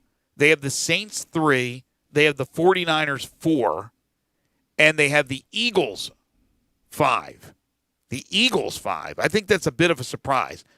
Carson Wentz, once again, a little banged up. Nothing serious, but a little bit banged up. They have Seattle 6. So that's who you had, Gabe, right, as your 5th? Yes. They have the Tennessee Titans at number 7. Then Pittsburgh at 8. I'm not so sure about the Steelers. I know Big Ben's back, but I'm not real positive about the Steelers. The Cowboys are 9 on their list, and then the Green Bay Packers are 10. So that's their top 10. So you're high on your Cowboys, huh? Yeah, I mean, I think they have a chance to be really good. The offense is loaded with weapons. I mean, it's hard to look at that wide receiving core and Zeke Elliott in the backfield. Now, they do have some issues health-wise on the offensive line right now. That's going to be the big question mark is where they are health-wise. If they can get the line healthy, the offense should be, one of the best in the league. And then defensively, getting Randy Gregory reinstated. They've got some pass rushers. I think they could be at least good enough defensively with what they got offensively to have a chance. And I still am not completely convinced that Earl Thomas does not end up with them before at some point during the season. Yeah, again, we'll make our predictions tomorrow, but I do like the Cowboys. I really do. Buccaneers, by the way, they have them 14th in the early power rankings. I think that's fair. Put them right in the middle and see what happens after that. The Patriots, it's just very strange to see the Patriots at the mediocre pedestrian 15th spot. 32 teams. They're just about at the halfway point there. My team, the Colts, are the halfway team, 16. Do they have the Jaguars last, or who do they have last? Okay, let me roll down the list here to the bottom. Number 32, the Jacksonville Jaguars. It's hard not to. I mean, they have gutted. You can't look at that. There's not a whole lot to look at and like on that team. Number 31, Washington. Yeah. That's all they have up there is just Washington. They're number 31, and then Carolina at 30.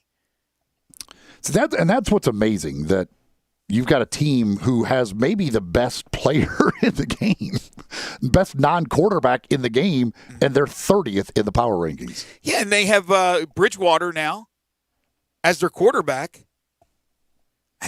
That's a little low. Now, Kuechly finally retired, right? Luke Kuechly on defense. I don't know what they have on defense. They have the Bengals 29. Of course, they have the rookie Joe Burrow at quarterback. Giants are 28. Jets are 27. New York football fans are going to love this. Dolphins at 26. Bears at 25. Man, if the Bears are going to be that low, Matt Nagy's probably done. What year is this for Nagy? His third?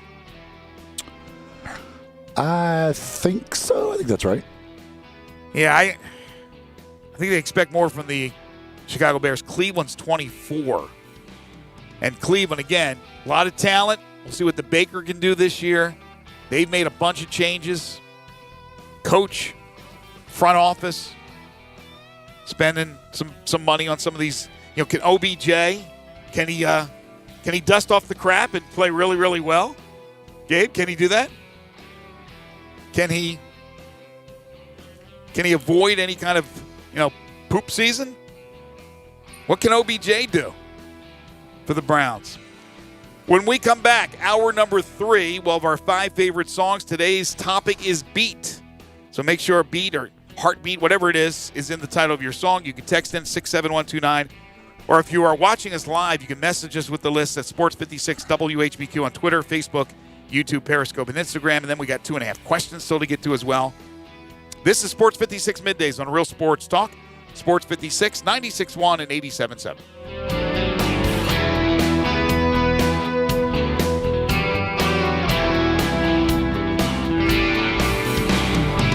Farmers Insurance knows that when you're in the car and that song comes on, yes, that's the one, you have no choice but to pull out your imaginary drumsticks and smash those cymbals and stomp on that kick pedal, which unfortunately is the accelerator pedal. And we covered it. Talk to a farmer's agent who knows a thing or two because they've seen a thing or two. Call Chad Gatlin at 901-235-1176 or get a fast quote at MemphisFarmers.com. We are farmers. Bum, bum, bum, bum, bum, bum. Underwritten by Farmers Truck Fire Insurance Exchanges and Affiliates. Products not available in every state. Napa know-how. At Napa, you can get a 5-quart jug of Mobil 1 full synthetic motor oil for $26.99. An incredible oil for an unbeatable price from the best car people around. Making this deal the best of the best of the best of the best of the best deals around.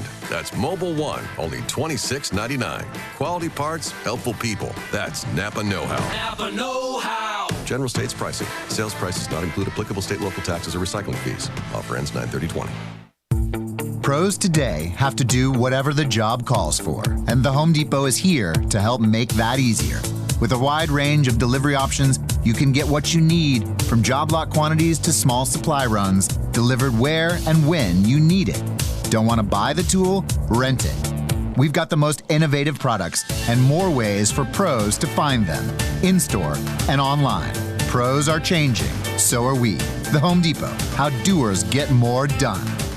There's a new commissary in town in Collierville. Germantown Commissary is doubling. Yeah, they're still going to have the old Germantown Commissary by the tracks, but now there's a huge new Germantown Commissary in Collierville at Poplar and Houston Levee Road. It's huge, too. There's a drive-through. There's plenty of parking. No telephone pole to get in your way. A cool patio. It's right by the track, so the tradition continues. And this is a tradition that's been around forever. That commissary is famous for hickory-smoked, slow-cooked Memphis-style barbecue.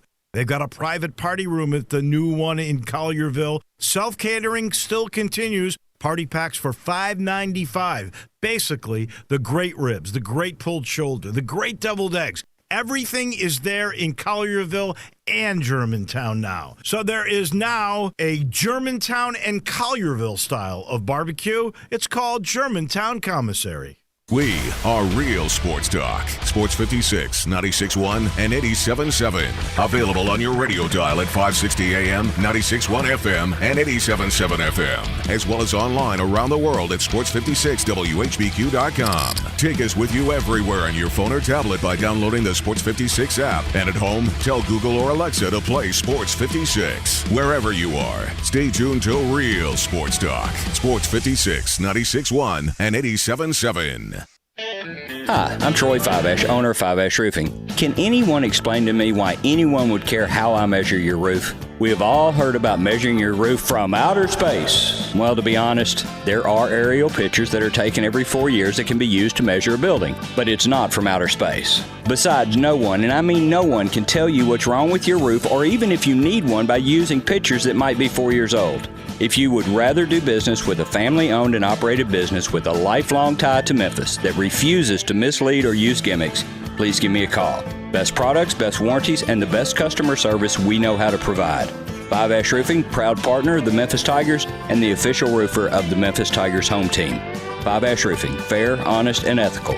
367-0050 or memphisroofer.com. 367-0050 or memphisroofer.com. Fiveash Roofing, it's what we do. We're here for you. We are Sports 56, WHBQ Memphis, WIVG-FM Tunica Memphis, and WPG-FLP Memphis, Flynn Broadcasting Stations. Now, back to Sports 56 Middays delivered by FedEx. Visit FedEx.com/e-commerce to see how FedEx can help you start, grow, and efficiently manage your business. This hour is also brought to you by East Memphis Ace Hardware at Quince and White Station. Here once again are Greg Gaston and Eli Savoy. I was a highwayman. Along the coach roads I did ride. Welcome back, everybody. 12:03 the time. By my side. Final hour for us here on Sports 56 Middays on this Tuesday, September 8th, 2020. Sports 56 Happy Hour with Johnny Radio will follow us starting at 1 o'clock. Greg Gaston, Eli Savoy, and Gabe Kuhn. We're in the Family Leisure Studios where family and fun come together. Family Leisure, 2120 Whitten Road, just north of I-40. Sports 56 Middays is brought to you by our title and presenting sponsor, FedEx. In fact, you could say delivered by FedEx each and every day. Make the most out of your e-commerce experience by finding insights and inspiration from other small business owners. Learn more at FedEx.com/e-commerce. And if that's not enough, the third hour of the program is brought to you by East Memphis Ace Hardware at 5143 Quince Road, right next door to Billy Hardwick's All-Star Lanes. For convenience, service, knowledge, and price, it's Ace Hardware and East Memphis Ace Hardware, 901-683-8688, the phone number to call, acehardware.com, online, free shipping, ladies and gentlemen, and open Monday through Saturday, 8 to 7, Sunday, 10 to 4, it's East Memphis Ace Hardware. Time now for our 5 favorite songs. Five favorite songs. All right, the category today is beat, and that can include heartbeat, any combination, as long as beat's in there. Text in 67129 if you haven't done so already. If you're watching us live, you can message us with the lists at Sports 56 WHBQ on Twitter, Facebook, YouTube, Periscope, and Instagram. Okay, I'll start it off, then Eli second, Gabe third. All right, my number, first of all, I am going to give an honorable mention.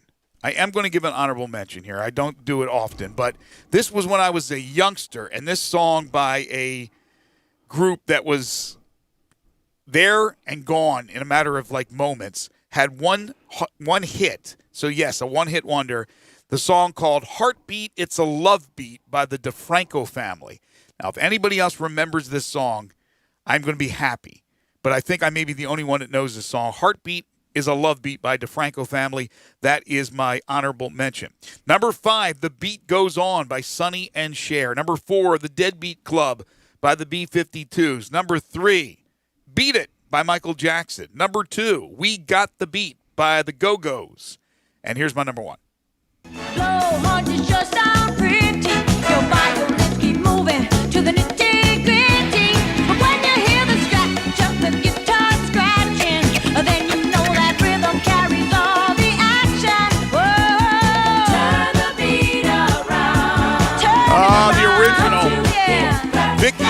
Sue Robinson. This is a classic. I love this song. Turn the Beat Around. I know that the Miami Sound Machine with Gwen Estefan made a Gloria Estefan. Gloria, as he said, Gloria. Gwen Stefani and Gloria Estefan have a kid. It'll be Gwen Estefan.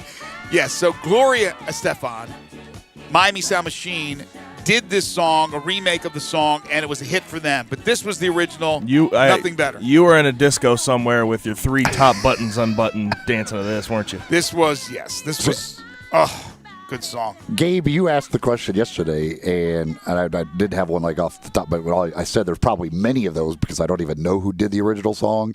But this is one. I firmly believe that Gloria Stefan's version of that song is the best version of that song. Fun little fact here about Gloria Estefan and the Miami Sound Machine.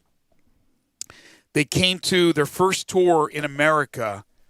They played in Atlantic City, and our radio station, I just finished college, went to the radio station, worked there, was the one who introduced them on the stage in Atlantic City to play, Gloria Estefan and the Miami Sound Machine. I think then they were just the Miami Sound Machine. I didn't think he even brought up her name, but, of course, she was the stud, the star, the lead singer. Her husband was the band leader. So few fun facts there about Miami Sound Machine. Someone says, I can picture Greg 3 whiskey sours in dancing to his number one. Yeah. I can't, yeah. Yeah, absolutely. And the 3 top buttons unbuttoned. Somebody else texted in and said, that song is terrible, Greg. It is not terrible. You have no taste. Vicky Sue Robinson, sorry, I will not stand here and hear that about Vicky Sue Robinson. You're not even standing. I will not sit here and stand for that. See what I did with that? It's Vicky Sue Robinson, Turn the Beat Around. Are you kidding me? That song is bad? Come on. The other person on, if you go to YouTube, then they have 8,000 likes, and that one person that put the dislike, that's that person. No, that was Gloria Estefan. Am I next? You're next. Okay. At number 5 on my list, I've got a song that I had never actually heard before or heard of, but I found it in my quest to try and find 5 songs that were worthy of even thinking about here. Oh, come on. Number 5, I Think I Can Beat Mike Tyson by DJ Jazzy Jeff and the Fresh Prince. Number 4, We Got the Beat by the Go-Go's, who I can't stand. Number 3, The Beat Goes On, Sonny and Cher. I had at number 1, Turn the Beat Around, but again, I go with the Gloria Estefan version of it, which I believe is the best version of that song with the Miami Sound Machine.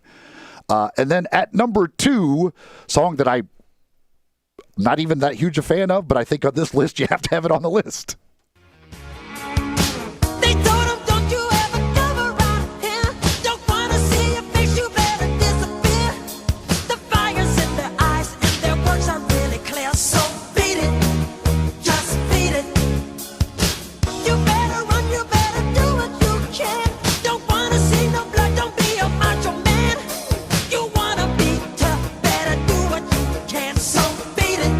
Great Michael Jackson with Beat It.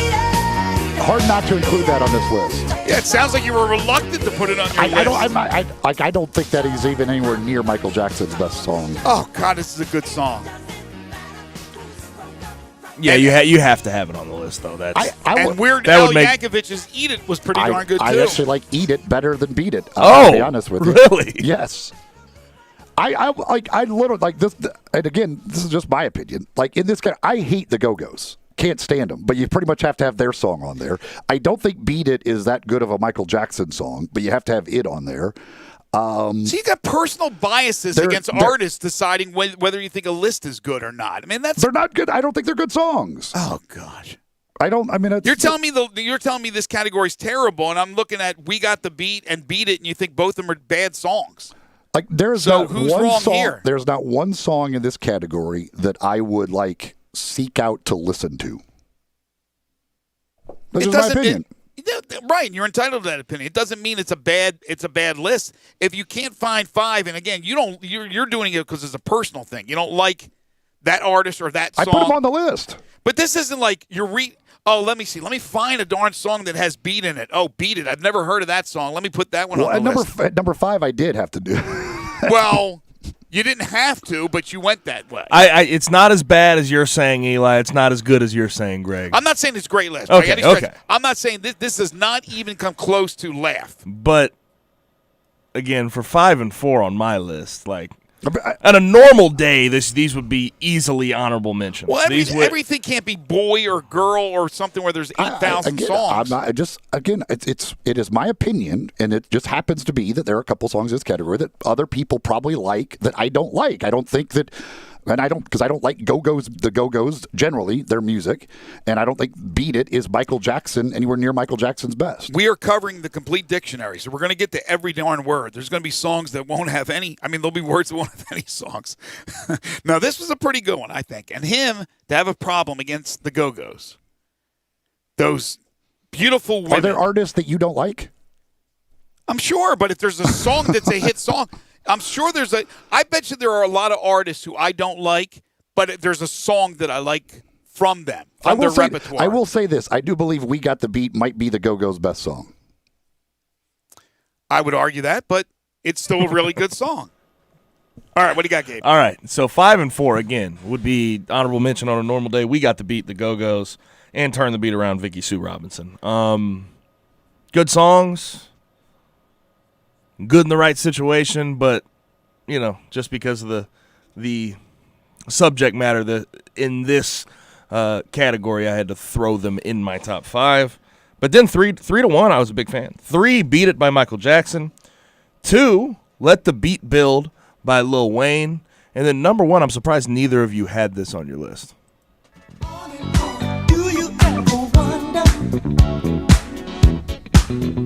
Got to win, somebody's got to lose. I might as well get over the blues. Just like fishing in the ocean, there'll always be someone new. Who's done better? You did me wrong, but I've been through stormy weather. The beat goes on. Yeah, it's a good song. And the beat goes on. The Whispers. Hey, this was not, it really did not make your list, Greg, at all. No, it didn't, but I liked it. There were a few others that I considered. Eli obviously didn't. He had 4, and then he had to, fish for a 5th one. He pulls up a Mike Tyson song from Will Smith and the Fresh Prince of Bel-Air. No, it's Will Smith and DJ Jazzy Will Smith Jeff. and the Fresh Prince are the same person. So I'm kidding. All right. I like that song. Good song. Whisper's a pretty good band, too. All right. So, by the way, with the Go-Go's, who you don't like, We Got the Beat. I would put that at number 4. I'd go Head Over Heels 1, Vacation 2, Our Lips Are Sealed 3, We Got the Beat 4. My little 1 through 4 Mount Rushmore of Go-Go songs. All right. Well, let's get Thankfully, there will never be a Mount Rushmore of Go-Go songs. Let's get to our listeners. Let's see here. Carolyn has number 5, Beauty and the Beat by Justin Bieber and Nicki Minaj. Number 4, Beatbox by Spottum Gotham. Number 3, Beat This Summer by Brad Paisley. Number 2, We Got the Beat. And number 1, Beat It. Honorable mention to She Likes the Beatles by William Clark Green. Flow from Progressive. Number 5, The Chicken Wing Beat by Ricky Desktop. Number 4, Beat on the Brat by the Ramones. Number 3, My Heart Skips a Beat by Buck Owens. Number 2, Beat the Devil's Tattoo by Black Rebel Motorcycle Club. Sure. Number 1, Beat This Summer by Brad Paisley. And honorable mention to Beat Up Bible by Little Big Town. By the way, the Go-Go's, one of their albums, Beauty and the Beat. Wasn't that the first song that Carolyn had? But it was from some other artist? She had Beauty and the Beat from Justin Bieber and Nicki Minaj. Yeah, Beauty and the Beat. Okay. Jake from State Farm. Number 5, Rockin' to the Beat by the Black Eyed Peas. Number 4, Night Beat, Chuck Berry. Number 3, Streets on Beats by South Park Mexican. Number 2, Let the Beat Build.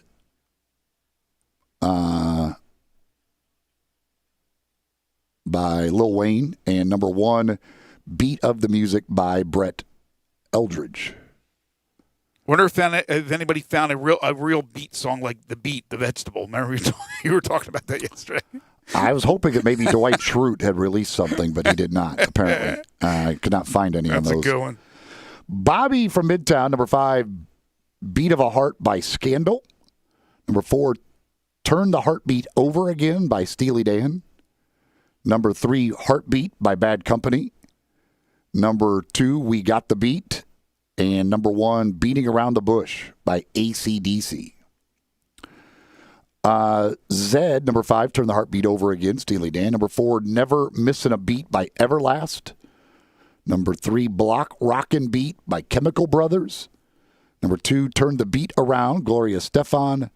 Number 1, Give Me the Beat Boys, Bill Withers. See, okay, this is the thing. That Give Me the Beat Boys by Bill Withers, that is Drift Away, I believe, is it not?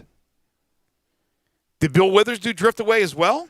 There are people that have done Drift Away, and some try and call it "Give Me the Beat Boys," but it is Drift Away. Yeah, Give Me the Beat Boys. That in my soul. I wanna do. Yeah, it's the same song. I think because I saw somebody else that had done. They listed it as "Give Me the Beat Boys." Like, all right, let me listen to this, and I listened to it. I'm like, oh no, this is Drift Away. Like this is Drift Away. Like that's the exact same song. Drift Away is what they're talking about.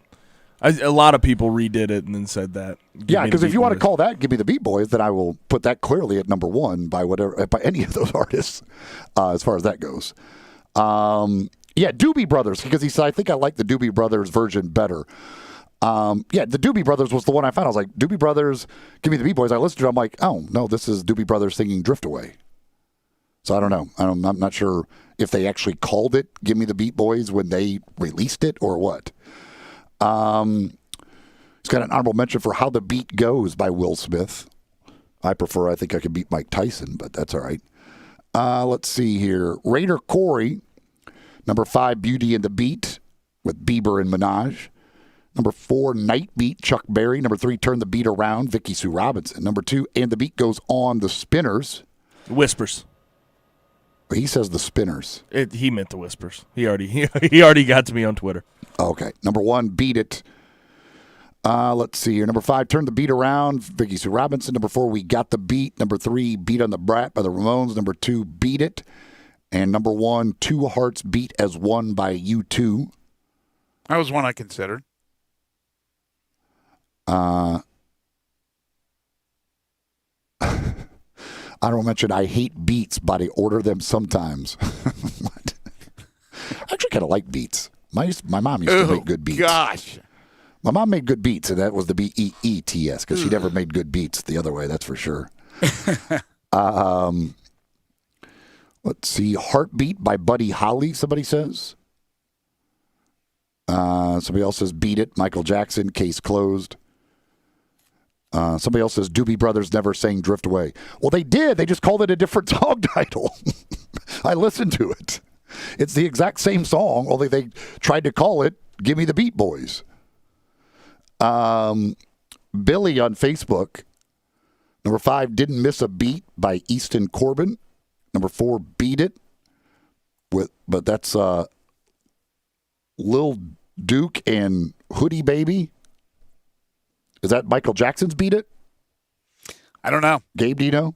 Are you familiar with Lil Duke? How can you cover Not somebody's familiar song? with Lil Duke. How can you cover somebody's song and change the actual title of the song? Isn't that some kind of copyright infringement? Or I don't know, but I did listen to the Doobie Brothers, quote unquote, Give Me the Beat Boys, and it was Drift Away. Number 3, Beats Knockin' by Jack U, Skrillex, Diplo, and Flyboy Kino. What the hell? Yuan and Scrabble Yuan with all the. If it's Skrillex, it's some It's electronic, is what that sounds. Do all like those to me. people do the song together, or are those different? Oh yes, song? oh yes. They would not list all of them if they did not all do it together. I don't know what's going on here. Again, it's going to be electronic. Just leave it to Daft Punk. Number 2, Broken, Beaten, and Scarred by Metallica. Number 1, that's The Beat of a Heart by Warren Brothers and Sarah Evans. Honorable mentions to Off the Beaten Path, Justin Moore. That Travelin' 2 Beat Bing Crosby, and Rosemary Clooney. There's the binger. Oh, man. Bobby on Facebook, number 5. Now, I wish I would have found this song. I would have actually included this one, I think. If the Smokehouse Catches Fire, Grab My Meat and Beat It by Tom Wilson. Is that a real song? I don't know. Is Bobby just screwing around with us?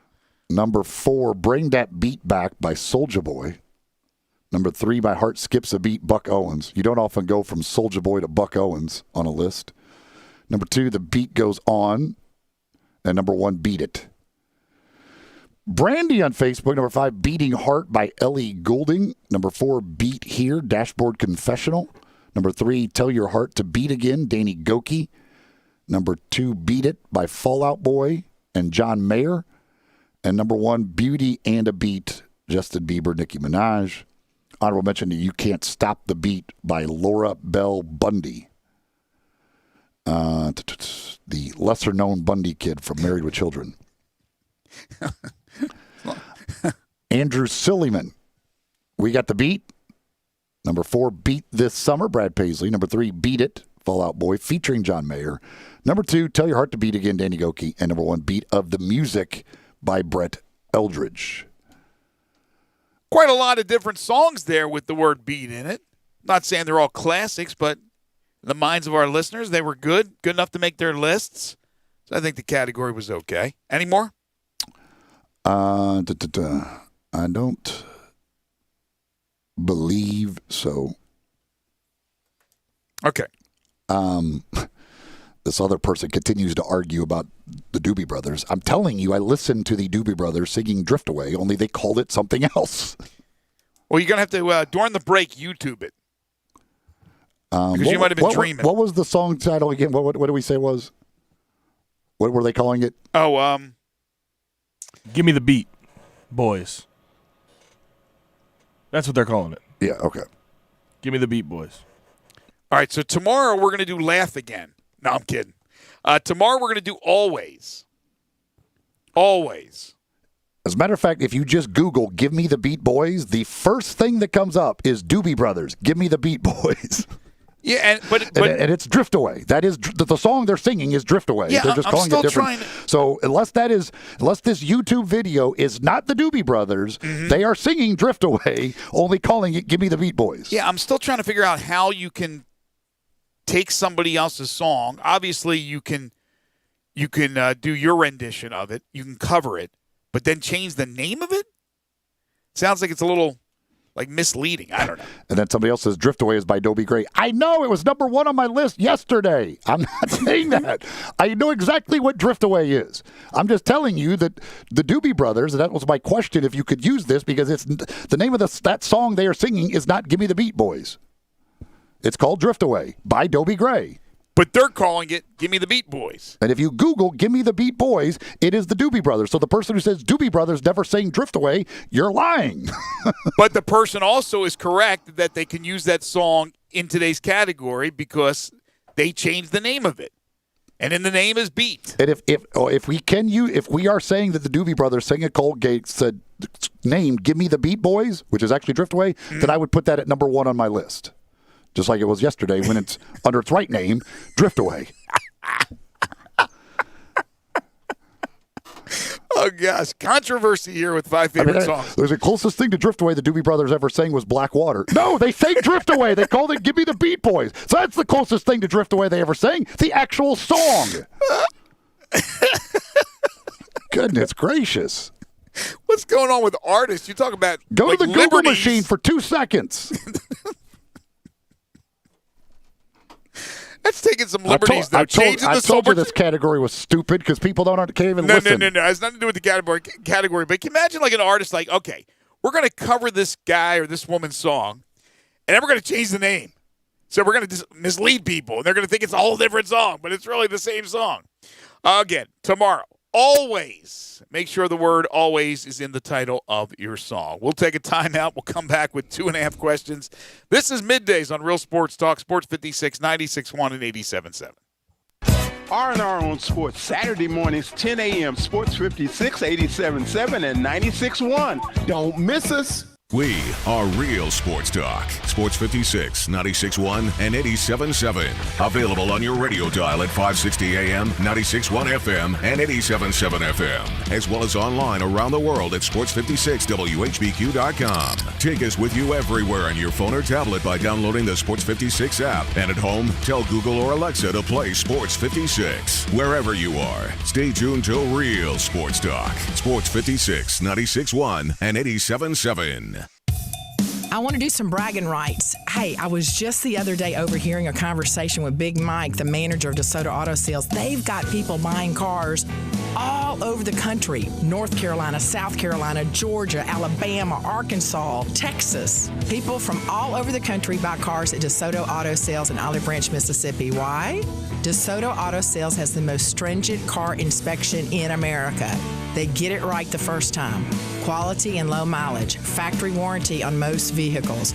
My favorite part is the people who work there. Big Mike, all the employees are professional, friendly, and go that extra mile. Expect as you walk in the door, you're treated like family.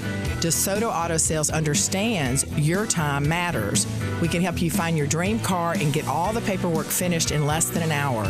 Come see us at DeSoto Auto Sales and be part of our family. Have a great buying experience every time. 662-890-7184. Brian Elder's Roofing Solutions. Chris Price here for Brian Elder Roofing. The storms we've had over the past several months have been devastating to our communities. The rainy season is ahead. You may have not even noticed the dripping in your attic, water stains throughout your home, or even worse, mold and mildew. Please call Brian Elder Roofing and we will send out our project managers to assess any damage. We will not try to sell you a roof if all you need is a repair. We will measure your roof from outer space. 0% for 60 months, even no payments till 2022 are available with approved credit. If you've noticed missing shingles, water stains, leaks in your roof, call us before you call your insurance company at 867-0303. That's 867-0303, and we will provide a free, thorough inspection of your roof's condition. Call 867-0303. Brian Elder's Roofing Solutions. Hi, this is Rob Brown. Join Pete Cordelli and me for Sidelines, Saturday mornings, 8 to 10 a.m. on Sports 56, 87.7, and 96.1 FM. We'll cover the Memphis Tigers, the SEC, recruiting. Hey, if they keep score, we're covering it. Check us out on the website at sports56whbq.com and sidelines.live. Sidelines is brought to you by Duncan Williams Asset Management. Saturday mornings, 8 to 10 a.m. Get up and give us a call.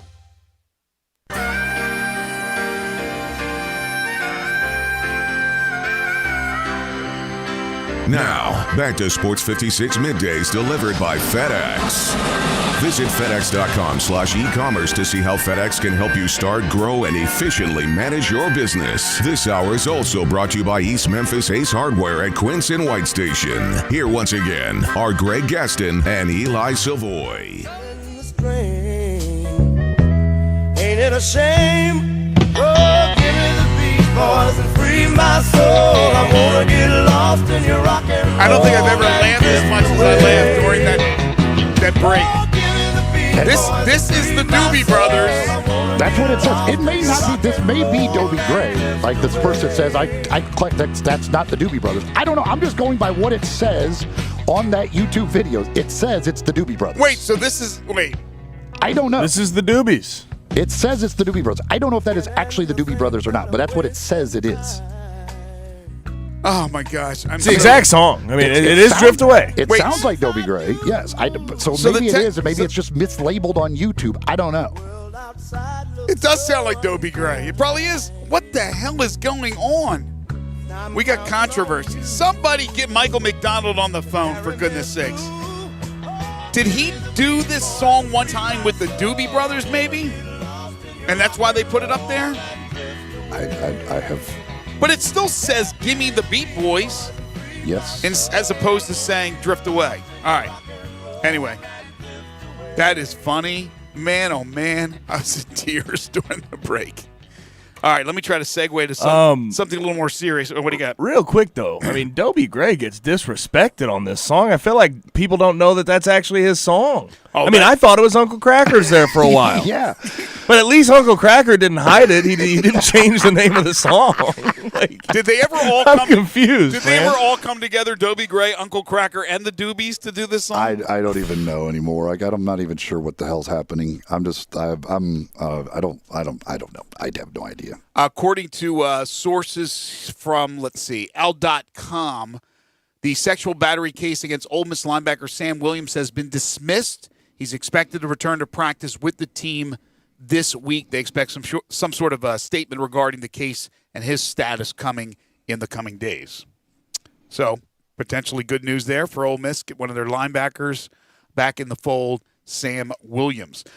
Yesterday, we talked about Novak Djokovic and him having to default his match at the U.S. Open because he was frustrated. He turned around, he hit a ball, he was trying to hit it off the wall, and he smacked a linesperson, happened to be a female, right in the throat. And he pleaded his case, but he was defaulted, as that is in the rule book. Well, if you add it all up now, this is what that move cost Novak Djokovic. First of all, it cost him probably, but not guaranteed, another major, which would have pulled him within 2 of Federer all time. $267,500 from where he was in the tournament, right? So already he had made $267,500. Then he makes, that's for making the 4th round. Then he would have made more because he would have advanced further. So all that money that he could have gotten as well. But he has to default that money because that was guaranteed. Then he's fined $10,000 for the incident, an additional $7,500 for not appearing at the press conference. And then he pleads to the fans on social media who follow him, Novak Djokovic fans, to leave the woman alone. Fans are on his site or whatever it is, just going and destroying this poor woman. All she did was stand there and get hit in the throat with a tennis ball. And there's death threats to this woman. I mean, people are just absolutely out of their minds. So at least Novak Djokovic said, hey, listen, relax. There was nothing she did wrong. It was not her fault. And stop doing what you're doing on social media. But that little incident right there from frustration cost this guy over $250,000, probably a lot more, and more than likely a major. It's amazing. Yeah, I bet he doesn't do that again. I bet next time he gets mad, he doesn't try and hit a ball towards the wall. I can tell you this. Hit it into the net. Hit it somewhere else. Just don't hit it back towards the wall. I can tell you this. If you get an argument over Gimme the Beat Boys and Drift Away with Novak Djokovic, and he gets mad, and he might turn around in the past and hit you with a tennis ball in the throat, but that's not going to happen now. Yeah, I don't. I know Dobie and Doobie are very close. They're just 1 O difference, and maybe that's the confusion. I don't know. But I'm just telling you, on YouTube, there is a song that says, Doobie Brothers, Give Me the Beat Boys. That's all I'm saying. Doobie, 1 O. They are. There's only 1 O difference. That's it. They're just adding another O. Dobie becomes Doobie very simply. Now, the brothers, well, that's different. I don't know. But I'm just telling you, whether they did it or not, I'm just saying on YouTube, there is a thing that says Doobie Brothers, Give Me the Beat Boys, and that is actually Drift Away. Temple at Navy, scheduled for September 26th, has been moved to October 10th. So the Temple-Navy game, October 10th. Anyway, time for 2.5 questions. Who, what, where, when, how, and why? Questions start with these. Step right up and answer all my questions, if you please. I'm just a normal kid, like you, except that I ask questions. And because I'm brave enough to ask questions, I come under scrutiny. Asking all them questions. Why you asking all them questions? Now here is a question for you. What does the fuck say? See, the funny thing, too, is if you Google Doobie Brothers and Drift Away together, like a lot of stuff comes up about Doobie Brothers and Drift Away. But I don't know. But again, it may just be the fact that there's a confusion between Dobie and Doobie. Maybe too many Doobies were smoked. I don't know. Question number 1. This weekend in college football, as we get the Big 12 and ACC started up, for you, what is the most interesting game of the weekend? Let me roll through a few of these. Probably the Florida State Georgia Tech game. I want to see what Mike Norvell does with his team in his first game as the head coach.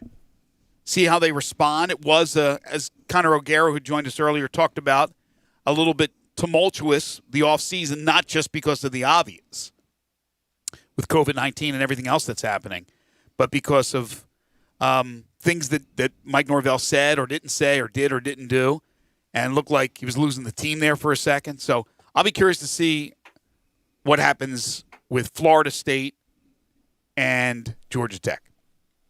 Okay. Question number 2. Of the remaining NBA players in the bubble, so the players on the teams that are remaining, if you had one guy that you need to make a 3 to save your life, who would it be? Save my life. Man, oh man. Pretty serious stuff here. I'm letting Duncan Robinson save my life. No question. Interesting. No interesting. question. Duncan Robinson. Well, it's funny because I was thinking Tyler Hero, but I am going to probably settle on. Let me make sure here. Yeah, I'm going to settle on Jamal Murray. Murray? Yeah. No James Hardens? No James Hardens out there? No, because, I equate my life to playoffs, and if it's playoffs, he struggles a bit, even though he's done okay so far in this series against the Lakers. But my man Duncan's shooting 44% from 3. I'll take that all day. I know. Tyler Hero, what's he shooting? What's Hero shooting? He's got to be way up there as well. Give me Hero and Murray stats. But, I wouldn't mind having any of those 3, but I would mind being in that situation where my life depended on a 3-point make. Hero 38%. I'll get Jamal Murray. You could add Kyle Korver. Yeah, but Korver's he hasn't gotten a lot of PT. I don't know how many shots he's taken.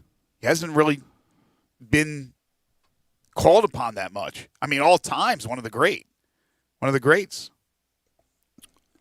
All right, if you have to, Gabe just made a funny face. 34% from Jamal Murray. Yeah, so I didn't think it's interesting. I didn't think he was going to be a real high percentage. The best 3-point shooter by percentage in the league is George Hill, and I don't think any of us would pick him. I'm not taking George Hill. No way. I'll stick with Murray. He'll make it. He'll make the pressure 3 to save my life. I know him. We're close. One person to make a free throw. Oh gosh. I don't even know who's really, really good free throw shooter. What's Tatum shoot? I think Tatum's great, right? Tatum had the one game he was 14 for 14, right? I'll go Jason Tatum. And this is sight unseen as far as the stats are concerned. But I do know he went 14 for 14 in the one game. Harden's really good as well. So whoever has the higher between Harden and Tatum is who I'll go with. What are you laughing at? Is Tatum bad? No, it's actually interesting because I was just looking. I was just curious who has the highest percentages. Brad Wanamaker from the Celtics. I'm not taking Brad Wanamaker. That's the highest percentage. What's he at, 3 attempts? No. He plays all the time. Okay, but I'm not 92% from the 3. That's damn good. From free throw. Oh, if it was 92% from 3, he'd be the best player in the league. The greatest. All right, so you're going Tatum to make the free throw? Yeah, I'm just curious though, Gabe. I'm going to go with Tatum, but what is he? Free throw. He's got to be pretty darn good. You don't see him? Don't see him in the top. Am I crazy, or did he not go 14 for 14 here in the one game? Tatum. 1 second. Well, that doesn't mean he's. I know, but did he miss the rest of his free throws and all He's the other 81%. Okay, I'm I was solid. he wasn't even in the top 50. I'm solid at 81% with Tatum. I'll take Tatum. Well, how about this though? What's Harden? Harden is way down here. Okay. Yeah. Forget about Harden. But the best one still in the bubble is Chris Middleton. What's he shooting? 90%. Wow. Harden shoots 86%. Yeah, so I'm gonna go Harden then. I said the higher of the two between Harden and Tatum. Even though Middleton's higher than both of them, I'll go with Harden. Harden at 86%. All right, so you got Murray for the 3, you got Harden for the free throw. Feeling good about that. Okay. All right, and then one person to take any sort of final shot at the buzzer. Final shot guy. Let's see.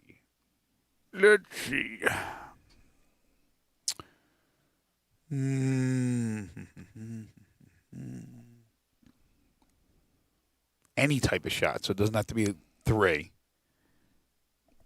I feel somebody you think can get to the rim and do a layup. I feel it's going to be Kawhi. I think it's going to take. Kawhi Go a little wild card here. You ready for a wild card? Yeah. Give me Kemba Walker. I like Kemba. Chance of a step back. If you said at the buzzer. If you said 3, I would consider him. But they double out on Kemba. He can't get the shot off. I mean, Kawhi's going to get that shot off. He's going to get inside. He's going to take that elbow jumper pull up, and he's going to knock it down. No chance you're taking LeBron, huh? LeBron I considered, certainly. But, I mean, if it's where LeBron has to take a 20-footer or even go beyond the line, it's, the percentage is not the greatest.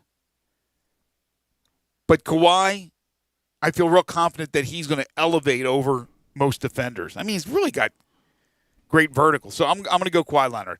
I feel good with all 3 of those. Okay. All right. Final question. Same type thing here. Only we go to the world of golf. Your life's on the line. One guy to birdie a hole.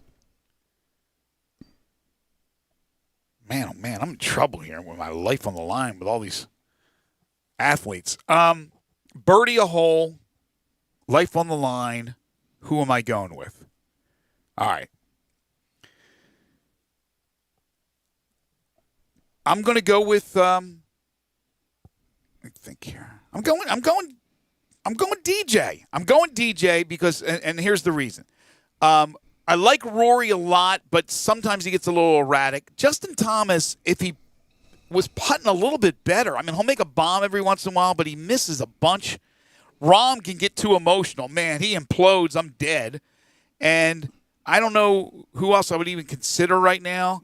Obviously, there's a lot of great players and a lot of great choices, but I think those are the guys I'd consider. So I'm going to go with Dustin Johnson. Just his calm demeanor. He knows that his good friend Greg Gaston and his life is on the line. He's going to come through for me. He hits the ball far. He's a good putter. He consults with his brother on every putt. I like it. I'm going DJ. All right. One person to make a 10-foot putt.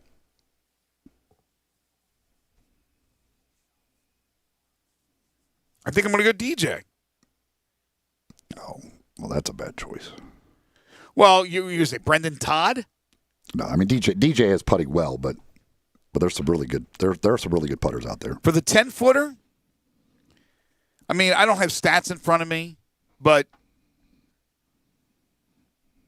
who am I missing here for 10 feet? I mean, I've just been watching so much, and I've seen, Berger's solid, but I wouldn't pick him. I think, Todd's a good putter, but I wouldn't pick him. Rory's just a little too erratic for me. 10-footer, maybe I'd go with somebody like Justin Rose on a 10-footer. Hey, I know this year's been weird, but it's been weird for everybody. I might go with Justin Rose for a 10-footer. Then what do you got? And finally, one person. So you're going Rose? I'm going to go Rose for the 10-footer. Steady hand, solid, veteran guy. Yeah, Justin Rose. I forgot about him because he's been out of the picture. All right, and I know what you're going to ask, and I know the answer. This is a bomb, right? Huh? You're going to ask me about a bomb putt, like a 50-footer or something? No. Oh, damn, because I was going to say John Rahm. I was going to say one guy to get up and down from a bunker. Oh, Justin Thomas. Absolutely Justin Thomas. Not even a hesitation. Yeah, if you had said like a 50-footer or longer putt, I would have said Rahm. If you look at total putts per round, Ian Poulter actually leads the tour. Not taking Ian. I like him. He's kind of a cool dude, but not taking Ian. Yeah, this is a messed up year for Rose, a messed up year for a lot of people and all that. So I wouldn't even look too seriously at those stats. But I think, it's not like Rose is 50. I know he's a veteran, he's been around, but I like that. I like the steady hand of Justin Rose to come through for me. Anything else? That is it. I'm looking at some birdie stuff here. What do you mean some birdie stuff? Who has made the most birdies this year and things like that? But who isn't? Well, the most total birdies on tour this year, and part of that is because of how much you play, but Sungjae Im made the most birdies on tour this year. Mm-hmm. I think they said that during the broadcast yesterday. The number one putter in putting average, and this is a guy that Dustin Johnson's actually third in putting average. Webb Simpson leads the tour in putting average. Yeah, Webb Simpson was one I considered. I was thinking about strokes gained putting. I don't know why I can't find that, but. All right. Stanley Cup playoffs last night. How about Tampa Bay waiting around until the Islanders and Flyers finished up their series? Islanders won it in 7. And they beat the Islanders 8-2. This is the first game of a best of 7. 8-2, for goodness sake. So the Lightning take a 1-0 lead. Vegas and Dallas, game 2 tonight. Dallas in the Western Conference Finals leading Vegas 1-0 after winning game 1, 1-0. When we come back, we'll put a wrap on the program. We got a couple of little news and notes to get to. And one final thing. This is Middays on Real Sports Talk, Sports 56, 96.1, and 87.7. Listen online anywhere, anytime at sports56whbq.com. Chad Gatlin is your Mid-South Farmers agent, and he's easy to find. Just go to memphisfarmers.com to get a fast quote or call his office at 901-237-1176. And during this wild time we're all facing, know Chad has you covered. Whether you need to file a claim, get a quote, or just talk about what he can do to give you the absolute best coverage at the best price. Chad is a Memphis man and knows the area and that everyone is different, and he will work to make sure you have everything you need and nothing you don't. Get a fast quote at memphisfarmers.com or call 901-235-1176.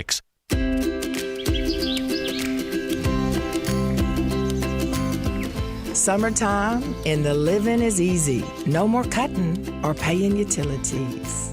Literally, you guys, Town Village Audubon Park, nestled in the heart of East Memphis, located corner of Park and Cherry, is a beautiful residential neighborhood. Looking for a great place to retire, but you still have a very active lifestyle? Then visit Town Village. Only requirements that you're 55 plus. Prices per month starting at $24.50. The Gourmet Chef welcomes you to visit our restaurant and bistro.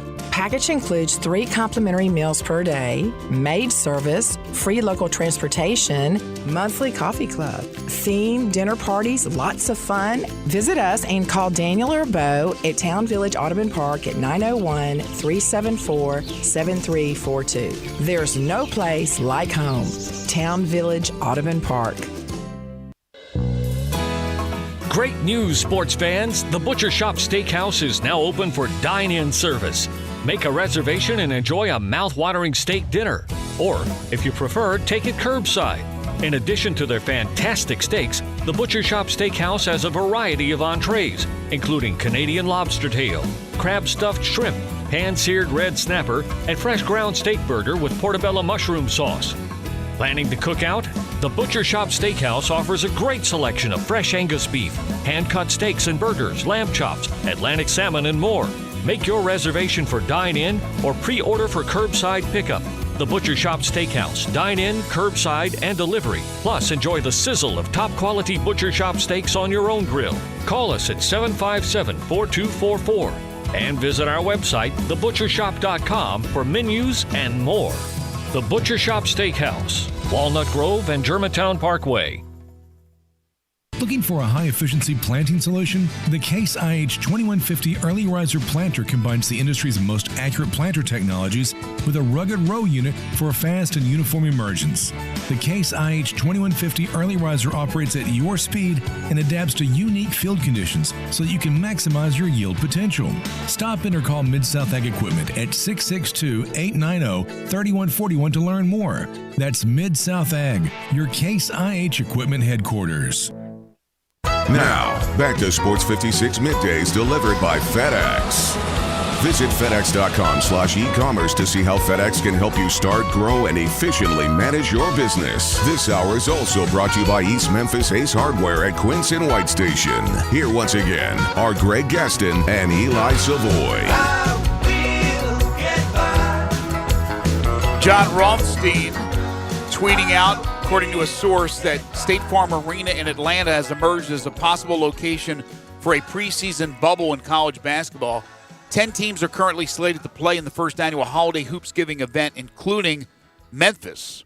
You got Auburn, you got Kentucky, Georgia Tech, so on and so forth. So there's a possibility that we could be seeing these little bubbles in college basketball, and State Farm Arena in Atlanta is one that is being thrown around as a possible bubble for that particular event. By the way, Greg, I don't like your chances with Justin Rose saving your life. Rose is 110th in putting on tour. Yeah, I told you this year, though. Throw it out. Throw out this year. It's all messed up. It's all messed up. I don't know that he's ever been a great putter, though. That's been his problem. I'm not. That seems like I think you might die on that one. Well, you talked me out of DJ when I said 10-footer. I didn't talk you out of anybody. I didn't say anything. Yeah, but I think I'd stay with DJ. I love how DJ consults with his brother. They both look at it. So they got two good minds converging on what they should do as far as the putt's concerned. We got a text here from somebody that says, the lines person deserved it. Talking about the Djokovic case situation. The lines person deserved it because she was sitting there humming Give Me the Beat Boys, and it ticked Djokovic off. Yes. She kept saying it was the Doobies, man, and not... that same person says somebody's just trying to get Eli to have a meltdown. That's so funny. The arguing about Give Me the Beat Boys does not cause me to have a meltdown nearly as much as arguing with idiots on Twitter about college football crowds. I almost had a meltdown the other night, but that's a different thing. Arguing about stupid music, I can, although it's frustrating at times, I'm fine. And that was nobody local. That was none of our great listeners. It was just somebody else, like you said, some dope who just tried to troll you a little bit. From the NFL Pro Football Talk, Leonard Fournette. Here's his quote: I really have a quarterback for the first time in my life. That's very nice. Nice of you to say. Gardner Minshew. What? What do you mean? I'm a quarterback. I'm more than a mustache. Maybe it's true. As he joins the Tampa Bay Buccaneers and won Tom Brady at quarterback. That person who texted earlier about the coaches show too said CW30's programming mailbox full, not accepting messages at this time. Sorry, I don't know what to tell you then. Blame it on COVID. Everything is good. COVID. I don't know what to tell you then. I don't know. I'd go online and look for it. If it's not there, I doubt they would replay it. So if it's not online on their website available anywhere, you're probably not. Or you know what? Maybe this afternoon ask Wolo. Wolo may have a better answer for you than we do. What did Coach Silverfield say? Because Wolo does, or maybe he knows if they replay it or if it's available somewhere else to be able to get it.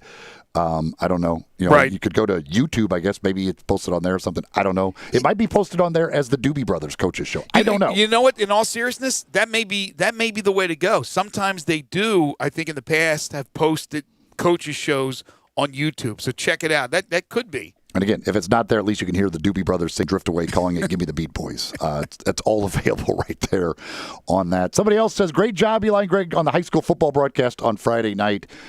Thank you very much for that. Thank you. It was fun to do, good to do, and good to see Christian Brothers get another big win to start the year. Time now for one final thing. Before Greg and Eli get out of here for the day, they each have one final thing they think you should know to make it through the rest of your day. So here are Greg and Eli with one final thing. For all of you who play video games and play Madden NFL video, Colin Kaepernick is back in the game. It was announced today by EA Sports. Kaepernick, of course, remains unsigned by an NFL team, but he makes his virtual NFL comeback as the top free agent quarterback in Madden 21 with an 81 overall rating. His rating places him among the elite quarterbacks on Madden 21 and in the top 15 of the video game's 111 total quarterbacks. That's just ridiculous. The guy hasn't played since 2016. And I know this is virtual, but they're just kissing up, aren't they? I mean, put him in there. That's fine. But how can you give a guy a top 15 rating at quarterback who hasn't played in 4 years? And as far as real football, again, I don't know. If he can't get signed now, it's over. And I don't know who's reaching out to sign the guy with not only everything that goes around him, but in this Black Lives Matter time when the peaceful protests are going on, I can see a team signing him. But I think it's because he hasn't played in 4 years is the main reason now, and maybe not just the politics that come along with signing a guy who kneeled for the national anthem. But again, if you're a Madden fan, he's back, Colin Kaepernick, and he remains the top free agent quarterback in Madden 21. All right, here I got an answer for this person. It's on the Tigers website. I just Googled Ryan Silverfield show, and a link came up for the show on the Tigers website at gotigersgo.com. You could watch the show on the Tigers website on demand. See, I'm here to solve problems. That's what I'm here to do, solve problems.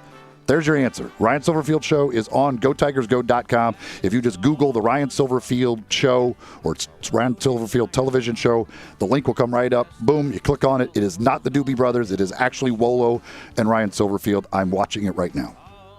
I don't know. You solve problems. You cause problems too, man. You caused an uproar here with this Doobie Brothers, Dobie Gray thing. And my other thing that I want to get to, because Raider Corey actually texted in about this as I was looking at this list. The Forbes came out with their list of the Forbes 400, the richest people. Mm-hmm. Robert Parra of the Grizzlies, the owner of the Grizzlies, tied for 45th, $10.5 billion that he's worth. I should have bought some ubiquity Remember stock. when he bought the team and he didn't have enough money to do it by himself? Yes. And now the dude is worth $10.5 billion. I couldn't tell you what that stuff does, all that ubiquity stuff, but my gosh, we should have bought some stock in it. I know he was struggling a little bit in that the relative term, but man, he ain't struggling anymore. Tied for 45th. He's moving on up. Jeff Bezos, number one on the list. What do you think he's worth? How many billion? $70 trillion. He's got to be worth like $50 billion? Not even close. $179 billion. $179 billion. My gosh. And I bet, like, if you're a friend of Bezos and you go over to a coffee shop, he has no cash in his pocket. He's one of those guys. Can you pick that up for me? Sure, Jeff. I'll do it again. Want to thank Connor O'Gara and Steve Macy for joining us on the program today. Tomorrow, Sigmund Bloom will answer all your NFL fantasy football questions. We'll have our four-man scramble, make our picks for the Safeway event. Jerry Palm will join us to talk some college football, fresh off his marriage. NFL predictions tomorrow, and our 5 favorite songs topic is always Sports 56 Happy Hour with Johnny Radio is coming up next. For Eli Savoy and Gabe Kuhn, I'm Greg Gaston. Enjoy the rest of your Tuesday, everybody. If you ask old Will to say, here's the deal, friends, it's all going to pot.